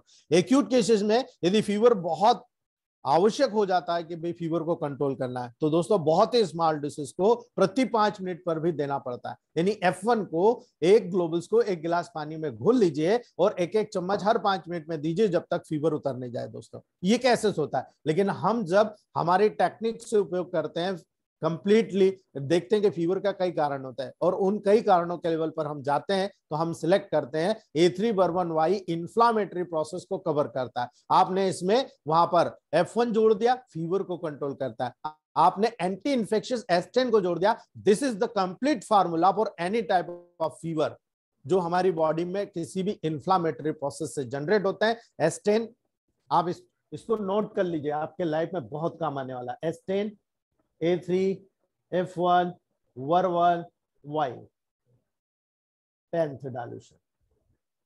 ठीक है, ये 10th डायल्यूशन है, इसको आप बनाइए, RS बेस बनाइए, ग्लोबुल्स में प्रिजर्व कर लीजिए और कोई भी पेशेंट को आप दे दीजिए। 2 ग्लोबुल्स को 1 गिलास पानी में डिसॉल्व कराइए और उसे कहिए कि सिप बाय सिप पीजिए। ठीक है, आप कंटिन्यू कराइए, 4 से 6 बार दे दीजिए। मैं आपको गारंटी लेता हूं इससे बड़ा प्रोटोकॉल आपको सिलेक्ट नहीं होगा। हमारे डॉक्टर BR देवंगन सर है छत्तीसगढ़ में, उन्होंने मोस्टली केसेस में मुझे प्रूव करके बताया था कि सर ये फार्मूला तो इतना मैजिक हो गया है कि मैं हर प्रकार के कोई फीवर आता है ना बस यही देता हूं और वो भी 10th डायल्यूशन में ग्लोबुल्स में प्रिजर्व कर देता हूं। आप कितना पेटेंट में कमाओगे दोस्तों। आपको एक कोई फीवर वाला आप जो पेटेंट खरीदते हो आपको 60-70 रुपए में देगा, आपको बोलेगा आप चलो 50% ले लो, 60% ले लो, आपने 30 से 40 रुपए कमाया। यहाँ आप कितना कमाओगे, 10th डायल्यूशन का 30 ml जब आप यूज करोगे ग्लोबल्स प्रिजर्व करने में 300 ग्राम प्रिजर्व हो जाएगी और 300 ग्राम ग्लोबल्स का खर्चा जोड़ लीजिएगा वो 30 रुपए भी नहीं होगा आपको मेडिसिन सहित।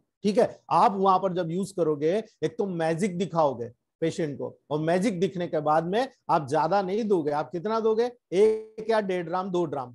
ठीक है, तो आप कितना बना लोगे, वहां पर आप 30 रुपए से 3000 से 10,000 रुपए कमा रहे हो।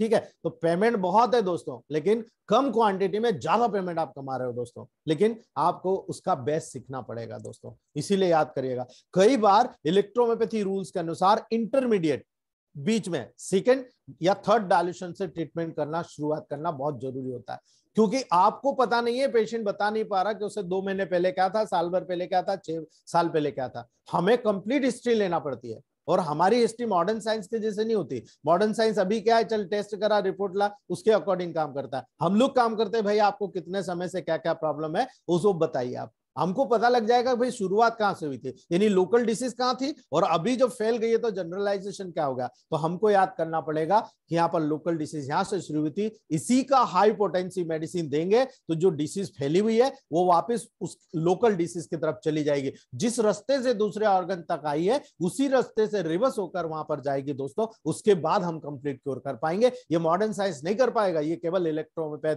कर पाएगा दोस्तों। इसीलिए एक्यूट डिसीज जैसे ही आती है दोस्तों, जैसे कोलरा हो गया, इंडाइजेशन हो गया, डायरिया हो गया, उस कंडीशन में क्या करोगे दोस्तों, ठीक है।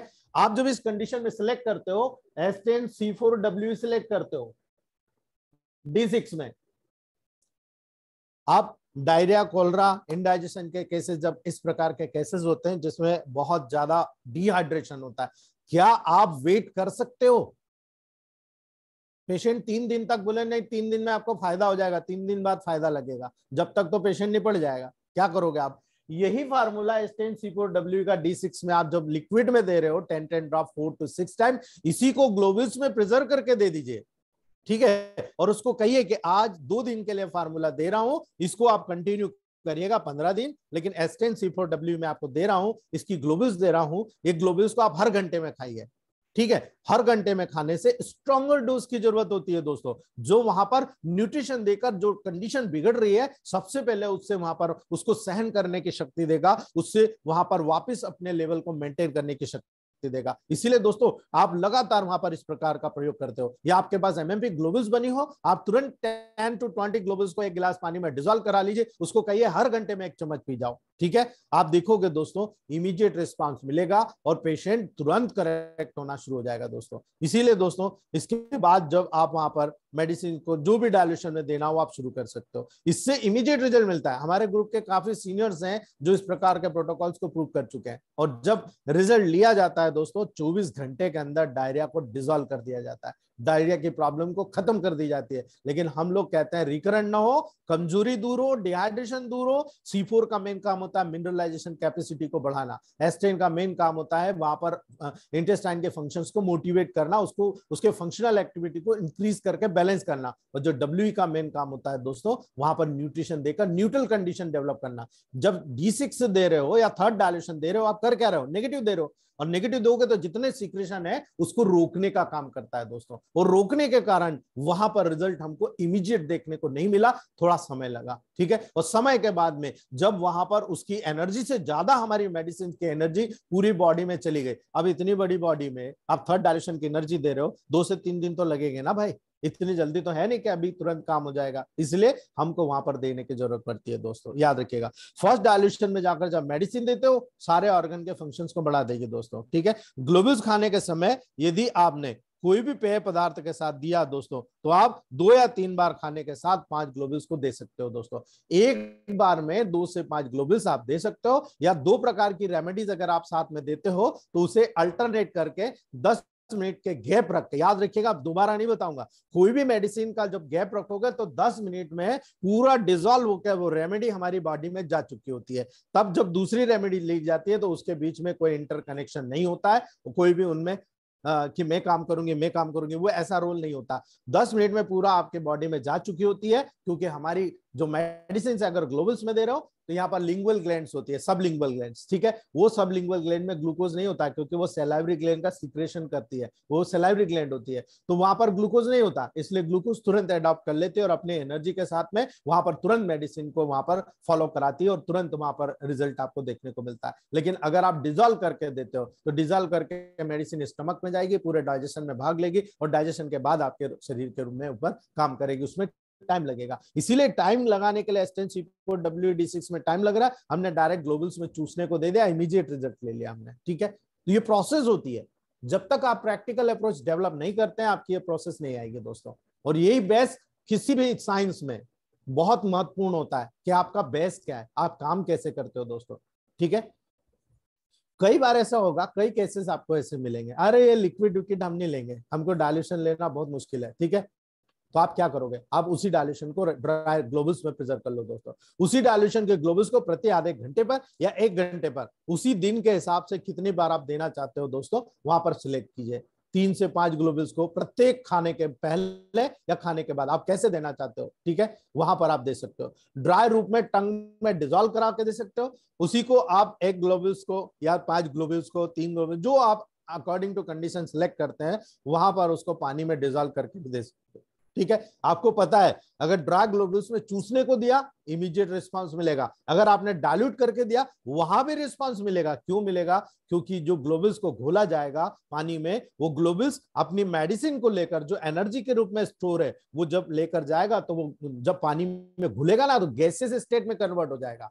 ठीक है, याद रखिएगा वो गैसेस स्टेट में कन्वर्ट हो जाएगा। और आपको तो पता है जैसे ही कोई भी गैस हमारी बॉडी में प्रवेश करती है, सबसे पहले एडॉप्टेशन उसी का होता है। इसीलिए जब आप ग्लोबुल्स को दोगे, उसको आप डिस्टिल वाटर में डिसॉल्व करके दोगे, वो भी हल्के कुनकुने पानी में, वो गैसेस स्टेट में कन्वर्ट हो जाएगा। और गैसेस स्टेट में कन्वर्ट होने के बाद तुरंत वहां पर हमारी बॉडी में एक्ट हो जाएगा दोस्तों, काम करना शुरू कर देगा। इसीलिए दोस्तों जब भी मैसिव डोज देते हो उसका तुरंत असर क्यों देखने को मिलता है, इसीलिए दोस्तों माइन्यूट डोज की तुलना में। ठीक है, इसीलिए दोस्तों उन केसेस में जहां रिजल्ट तुरंत चाहिए होता है, वहां पर आपको हमेशा याद रखना मैसिव डोज देना है।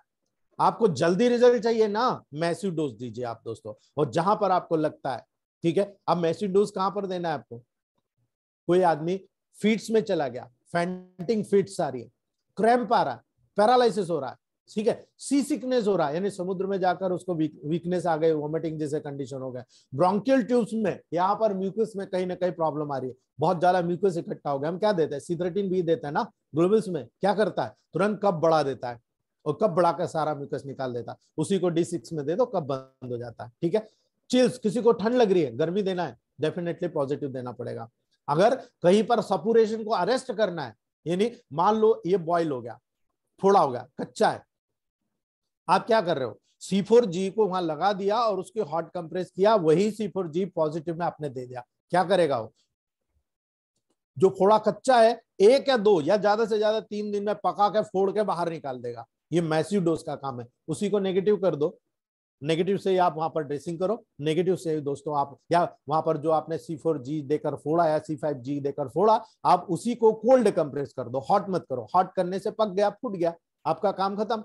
आप कोल्ड कंप्रेस करो, उसी को आप वहां पर ठंडा ठंडा आप कंप्रेस कर दो, आप देखो वो पूरे घाव को हील अप कर देगा दोस्तों। ठीक है, यानी पस को बाहर निकाल देने के लिए मैसिव डोज का उपयोग वहां पर करना पड़ेगा। किंतु दोस्तों सभी एबनॉर्मल एक्शन के बाद उसी की रिएक्शन के अकॉर्डिंग दोस्तों वहां पर जो डेवलप होती है, उसी के अकॉर्डिंग हम लोगों को बाद में प्रोटोकॉल डिसाइड करना पड़ता है। इसीलिए दोस्तों जब आप क्रॉनिक डिसीज का ट्रीटमेंट करते हो तो क्या करोगे आप, आपको पता है सुपरफिशियल डिसीज कभी भी एक्यूटली होगी, क्रॉनिक नहीं होगी। ठीक है, तो क्रॉनिक है मतलब सुपरफिशियल, सुपरफिशियल से धीरे से वहां पर डीप में आई।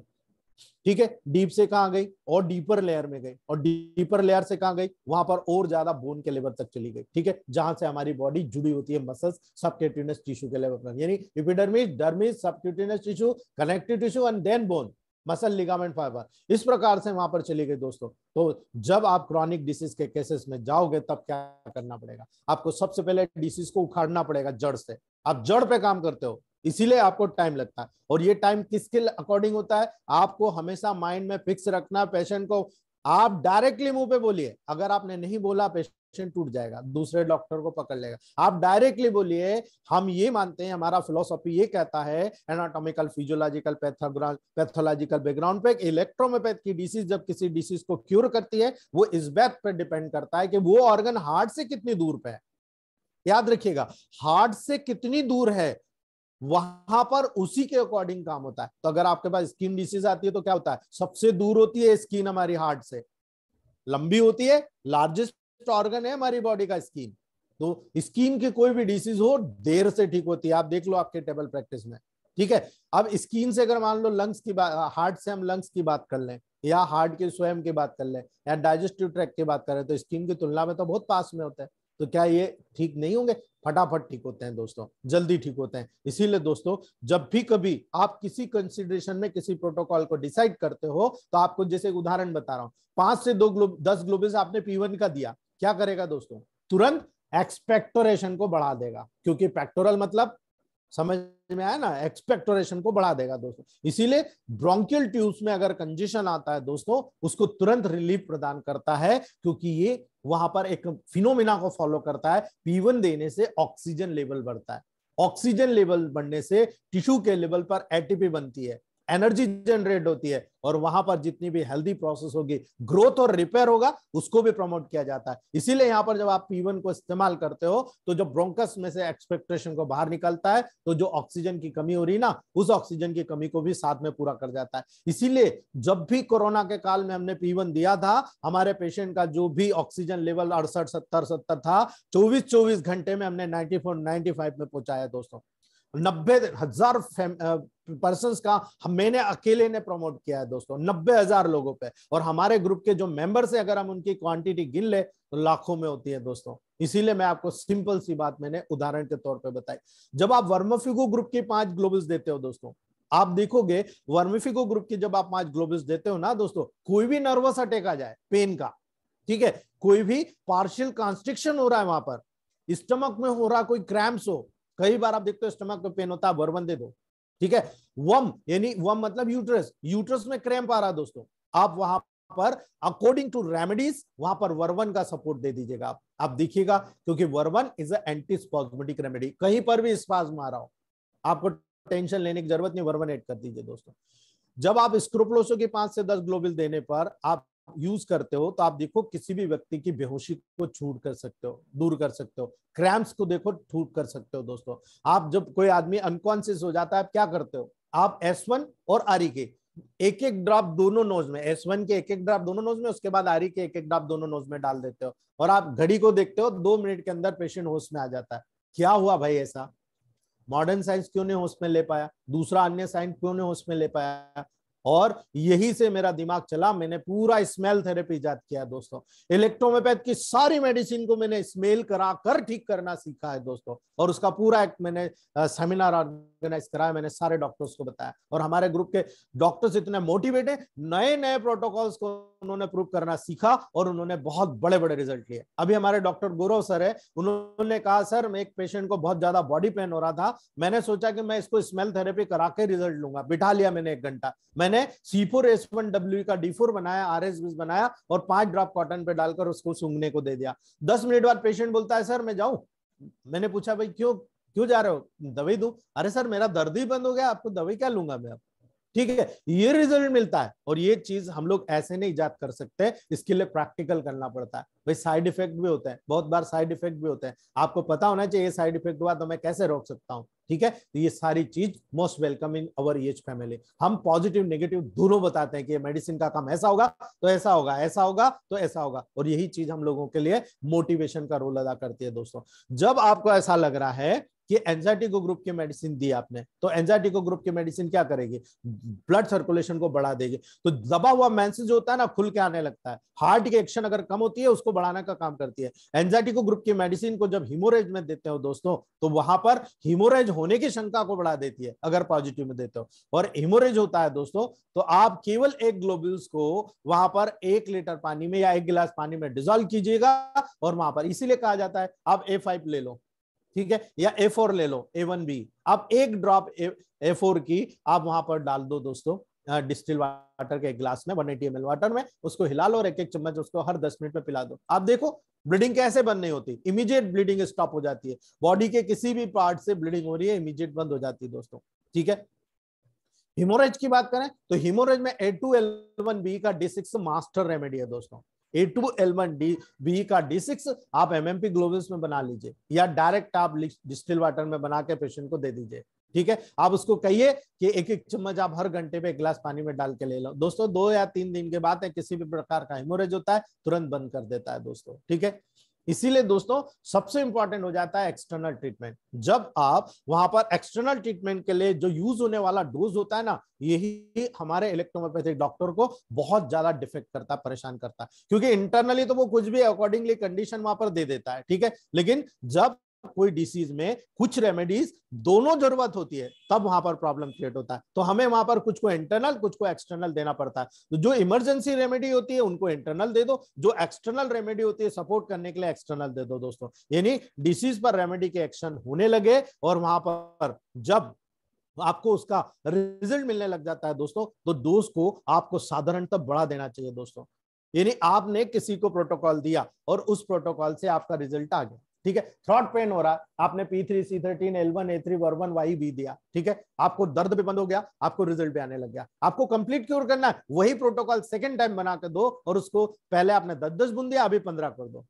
फिर उसको बोल दो कि 15 दिन 15 बूंद लेना, अगले 15 दिन 20 बूंद कर देना। जैसे ही 15-15 बूंद और 20-20 बूंद, यानी आपने डोज को बढ़ा दिया, यानी आपने वहां पर सीधा नेगेटिव से पॉजिटिव की तरफ चले गए। यानी आपने सेकंड डाइल्यूशन दिया, उसको भी आपने पॉजिटिव कर दिया। इसीलिए दोस्तों जब भी आप इस प्रकार के केसेस को हैंडल करोगे और उसमें डोज को आप करेक्ट करने की कोशिश करोगे, आप देखोगे दोस्तों इतना ब्रिलियंट रिजल्ट मिलेगा कि आपको मजा आ जाएगा दोस्तों टेबल प्रैक्टिस में। लेकिन ऐसा भी नहीं है, इतना भी डोज नहीं बढ़ाना कि उसकी बॉडी वहां पर सहन नहीं कर पाए। आप पहले बॉडी के कंडीशन को देखो। तो ये टेबल प्रैक्टिस की बात है, आपको टेबल प्रैक्टिस में ध्यान देना पड़ेगा कि हम कौन सी प्रोटोकॉल का यूज कर रहे हैं, कैसी कैसी मेडिसिन को वहां यूज कर रहे हैं। दोस्तों जब आप वहां पर गलती से स्ट्रॉन्गर कर दोगे तो डिस्कम्फर्ट डेवलप हो जाएगा और डेफिनेटली वो सिम्टम जो आपने क्योर कर लिया था उसका एग्रावेशन हो जाएगा, एकदम से बाहर आ जाएगा। तो ये डिपेंड करता है कि आपकी मेडिसिन सिलेक्शन करने का जो क्राइटेरिया है वो क्या है। आप जितना अच्छा क्राइटेरिया रखोगे उतना ब्रिलियंट प्रोटोकॉल का रिजल्ट आपके टेबल प्रैक्टिस में मिलेगा। और यही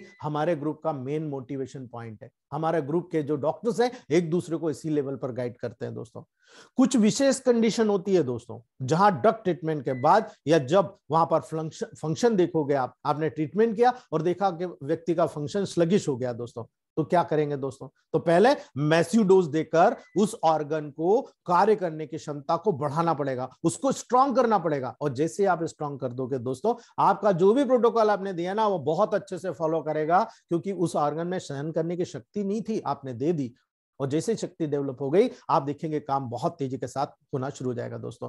इसीलिए जब आप मेडिसिन सिलेक्ट करते हो, D4 D5 D6 जो भी आप देते हो, उसके साथ हम लोग हाई पोटेंसी की मेडिसिन क्यों देते हैं? हाई पोटेंसी की मेडिसिन इसीलिए देते हैं कि सबसे पहले आप रोग को बढ़ना तो रोको, रोग को बढ़ना आपने रोक दिया। तो हाई पोटेंसी की मेडिसिन जब आप 2 3 4 5 बार दे देते हो तो मैक्सिमम 1 महीने तक उसका काम हो जाता है। 1 महीने तक वो वर्क करती है। और जब 1 महीने तक वर्क करेगी दोस्तों, तो उसकी सेंसिटिविटी स्पष्ट हो जाएगी आपको कि ये कितना सेंसिटिव आदमी है, इसकी डिसीज कितनी डीपली सीटेड है, वो आपको पता लग जाएगा। जैसे ही हाइपोटेंसी दोगे, रोग रुक जाएगा, बढ़ेगा नहीं। और जिस कंडीशन में बढ़ रहा है उसी कंडीशन में रिवर्स होना शुरू हो जाएगा। और ये आपके लिए एक इंपॉर्टेंट फीचर्स हो जाएगा। ये इंपॉर्टेंट फीचर वहां पर इंडिकेट करेगा कि आपका काम क्या है, आपने कितनी ब्रिलियंट तरीके से उस डिसीज को रोक दिया। यानी आप पेशेंट को मोटिवेट कर रहे हो, उसको बहुत जल्दी तेजी से ठीक कर रहे हो। इसीलिए दोस्तों डोज के सिलेक्शन में क्लाइमेट का भी ध्यान रखना चाहिए। आप समुद्र तल पे रह रहे हो या समुद्र तल से ऊपर पहाड़ी पे रह रहे हो, आप हीटेड एरिया में रह रहे हो या कोल्ड एरिया में रह रहे हो। जब हीटेड एरिया में रह रहे हो डोज 60 रखिएगा,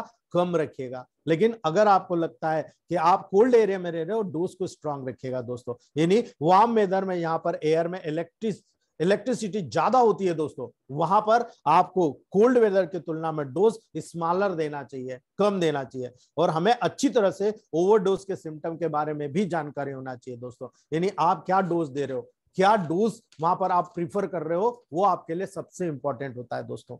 चूंकि ये लंबा सब्जेक्ट है दोस्तों, तो आज हम यही रखते हैं, अभी आधा बाकी है, ठीक है। मैं आपको एक एक प्रोटोकॉल बताने वाला हूं कि 1 साल से 2 साल में क्या, 2 साल से 5 साल में क्या, 5 साल से 10 साल में क्या, और इनका पूरा डिवीजन आपको बताने चाह रहा हूं।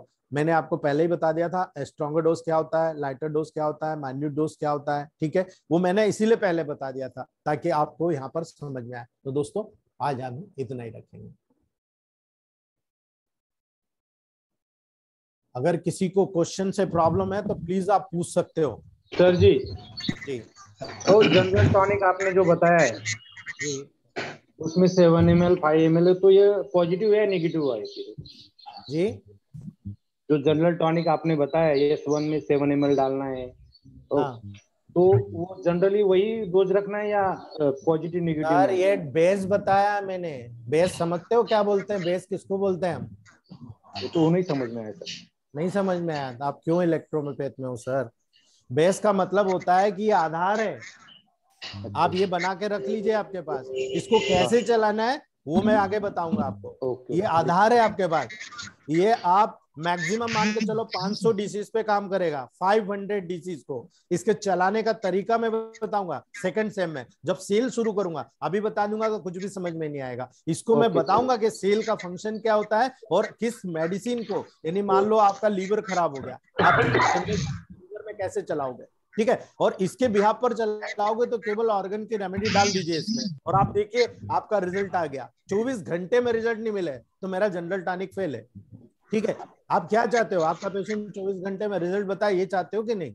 बराबर, ठीक है ना, ये रिजल्ट आपको देखने को मिलेगा सर। सर गौरव सर ने S1C4W पेन के लिए दिया था, जो स्मेल दिया था सर, कौन से दर्द में दिया होगा सर? सर D4 में। नहीं, दर्द कौन सा रहा होगा उसको? बॉडी पेन, बॉडी एक की बात कर रहा हूँ सर मैं। और सर एक ये हमारे यहाँ जैसे सीजन ठंडी और गर्मी दोनों तरह पड़ता है, ठंड भी ज्यादा होता है, गर्मी भी ज्यादा होता है, तो जैसे वार्म वेदर में हम यहाँ पे लाइटर डोज देते हैं जैसे आपने बताया, और जो ठंडा एरिया होता है उसमें डोज स्ट्रॉन्ग देते हैं, तो हमें भी वेरिएशन करना पड़ेगा अकॉर्डिंग टू सीजन। बिल्कुल, और आपको न्यूट्रल डोज में बहुत अच्छे रिजल्ट मिलेंगे। ठीक है सर, ठीक है सर जी, थैंक यू। हाँ, good morning sir. Good morning, बोलिए। हाँ सर, एक पेशेंट का सर जैसे ही वो थायराइड वगैरह के लिए वो सैंपल लिया जाता, ब्लड सैंपल लिया जाता है सर, वो पेशेंट बेहोश हो जाती है सर। वो पेशेंट बेहोश हो जाती है सर। अच्छा जी, जैसे ही उसका ब्लड खींचा गया ना, वो बेहोश हो जाती है। वो नर्वाइन टेम्परामेंट है सर, नर्वाइन टेम्परामेंट है। आप यही जनरल टॉनिक को सेकंड डायरेक्शन बना के दे देना उसको। सारी आगे के सारी ना, ठीक है। कितना दिन तक चलाना होगा सर इसके? सर आप उसको 2 से 3 महीने कंटिन्यू चलाइए सेकंड डायल्यूशन। पहले महीने में 10 ड्रॉप, दूसरे महीने में 15 ड्रॉप, और थर्ड महीने में 20 ड्रॉप चलाइए। Hello hello hello. जी हाँ सर, एक मेरे पास एक थैलेसीमिया का पेशेंट है, बच्ची है 3 साल की। उसको मैंने C4 सेकंड और L2 सेकंड दिया सर, लेकिन अभी 3 महीने चल रहे हैं, फिर भी उसको हर मंथ ब्लड लगाना ही पड़ रहा है सर। सर उसके लिए आप मुझे उसकी रिपोर्ट डालो ग्रुप में, मैं आपको उसका पूरा प्रोटोकॉल बताऊंगा। आप जो मेडिसिन दे रहे हो वो कहीं नहीं काम करेगी उसमें, ठीक है। मैं आपको जी प्रकाश सर। अच्छा टॉपिक देना में ठीक है। हाँ ठीक है, यहाँ पर आपको मैं एक नई चीज बताऊंगा, आप ग्रुप में डालिएगा ताकि सबको सीखने को मिलेगा। मैं आपको बताऊंगा यहाँ पर C2 ऑयल होता है, ठीक है। मस्टर्ड ऑयल में जब आप मस्टर्ड ऑयल में जब C2 का ऑयल बना के दोगे, पूरी बोन, बॉडी के जितनी बोन्स है उन सारी बोन पे मसाज करोगे ना, आपको रिजल्ट आ जाएगा, ठीक है। पूरी मेडिसिन गाइड करूंगा, आप रिपोर्ट डालिए ग्रुप में। Okay sir, thank you. Hello sir. जी हेलो जी सर, ग्लोबल्स के बारे में पूछना था सर। हाँ बोलिए। अच्छा, जो ग्लोबल्स अपन जो सिंगल रेमेडी बनाते हैं, इंडिविजुअल S1 A1 अलग अलग प्रिपेयर करते हैं, और जब मिक्स रेमेडी का ग्लोबल्स देना है, जैसे फॉर्मुलेशन बनाया आपने जैसा ही कौन से भी डिसीज के लिए, जैसे S1 है, A1 है, L1 है, वर्वन है, उसको मिक्स में कैसे देना है सर? उसको ग्लोबल्स को अगर देना है कैसे देना है, आपको अलग से बनाना, उसका बेस बनाइए, जैसे मैंने जनरल टॉनिक बताया ऐसे बेस बनाइए और उसी की ग्लोबल प्रिजर्व कीजिए। आप डायरेक्ट प्रिजर्व कर सकते हो, कोई दिक्कत थोड़ी है उसमें। आपको जो भी ग्लोबल प्रिजर्व करना है, मान लो आपको आप कह रहे हो S1 L1 F1 वर्वन वाई, आपको ये 5 मेडिसिन का प्रिजर्व करना है, ठीक है। आपको पता होना चाहिए आप ग्लोबल्स कितना बना रहे हो। आप ग्लोबल्स मान लो 15 ग्राम आप ग्लोबल्स बना रहे हो, ठीक है।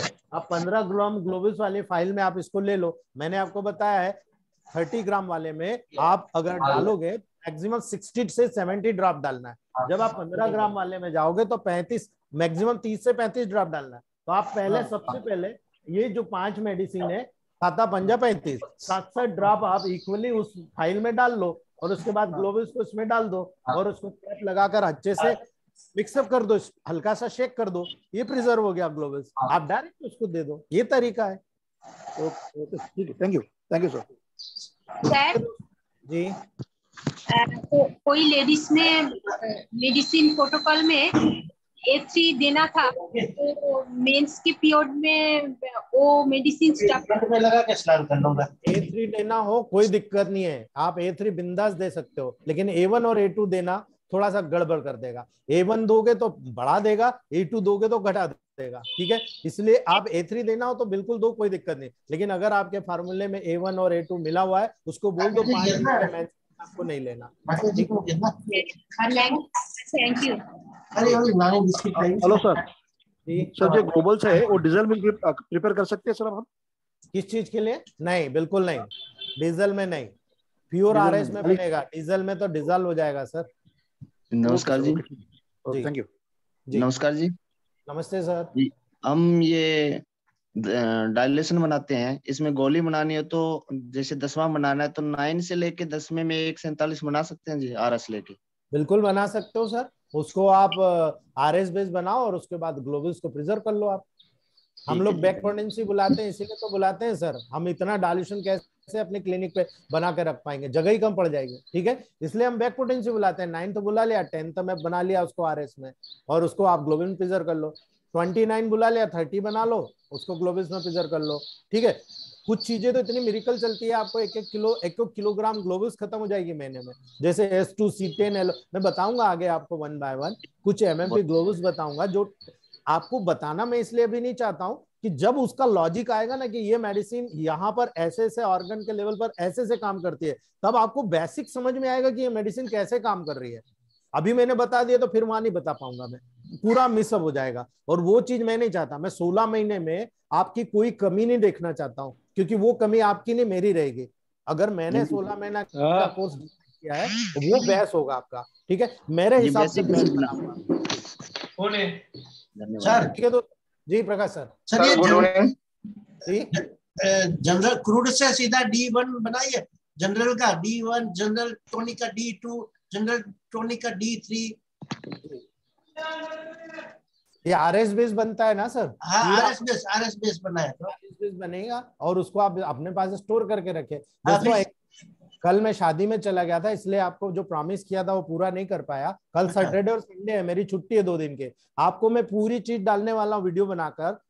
20 नंबर ग्लोबल्स का पूरा आपको पूरा बताऊंगा कैसे आती है, ठीक है। आपको 30-40 नंबर बताऊंगा, 60 नंबर बताऊंगा, डिस्केट्स बताऊंगा, और बनाना भी बताऊंगा कि कैसे बनाया जाता है। बकायदा लाइव में उसका पूरा ऑडियो बनाऊंगा और प्रकाश सर को भेजूंगा। प्रकाश सर आपको ग्रुप में डालेंगे, ठीक है।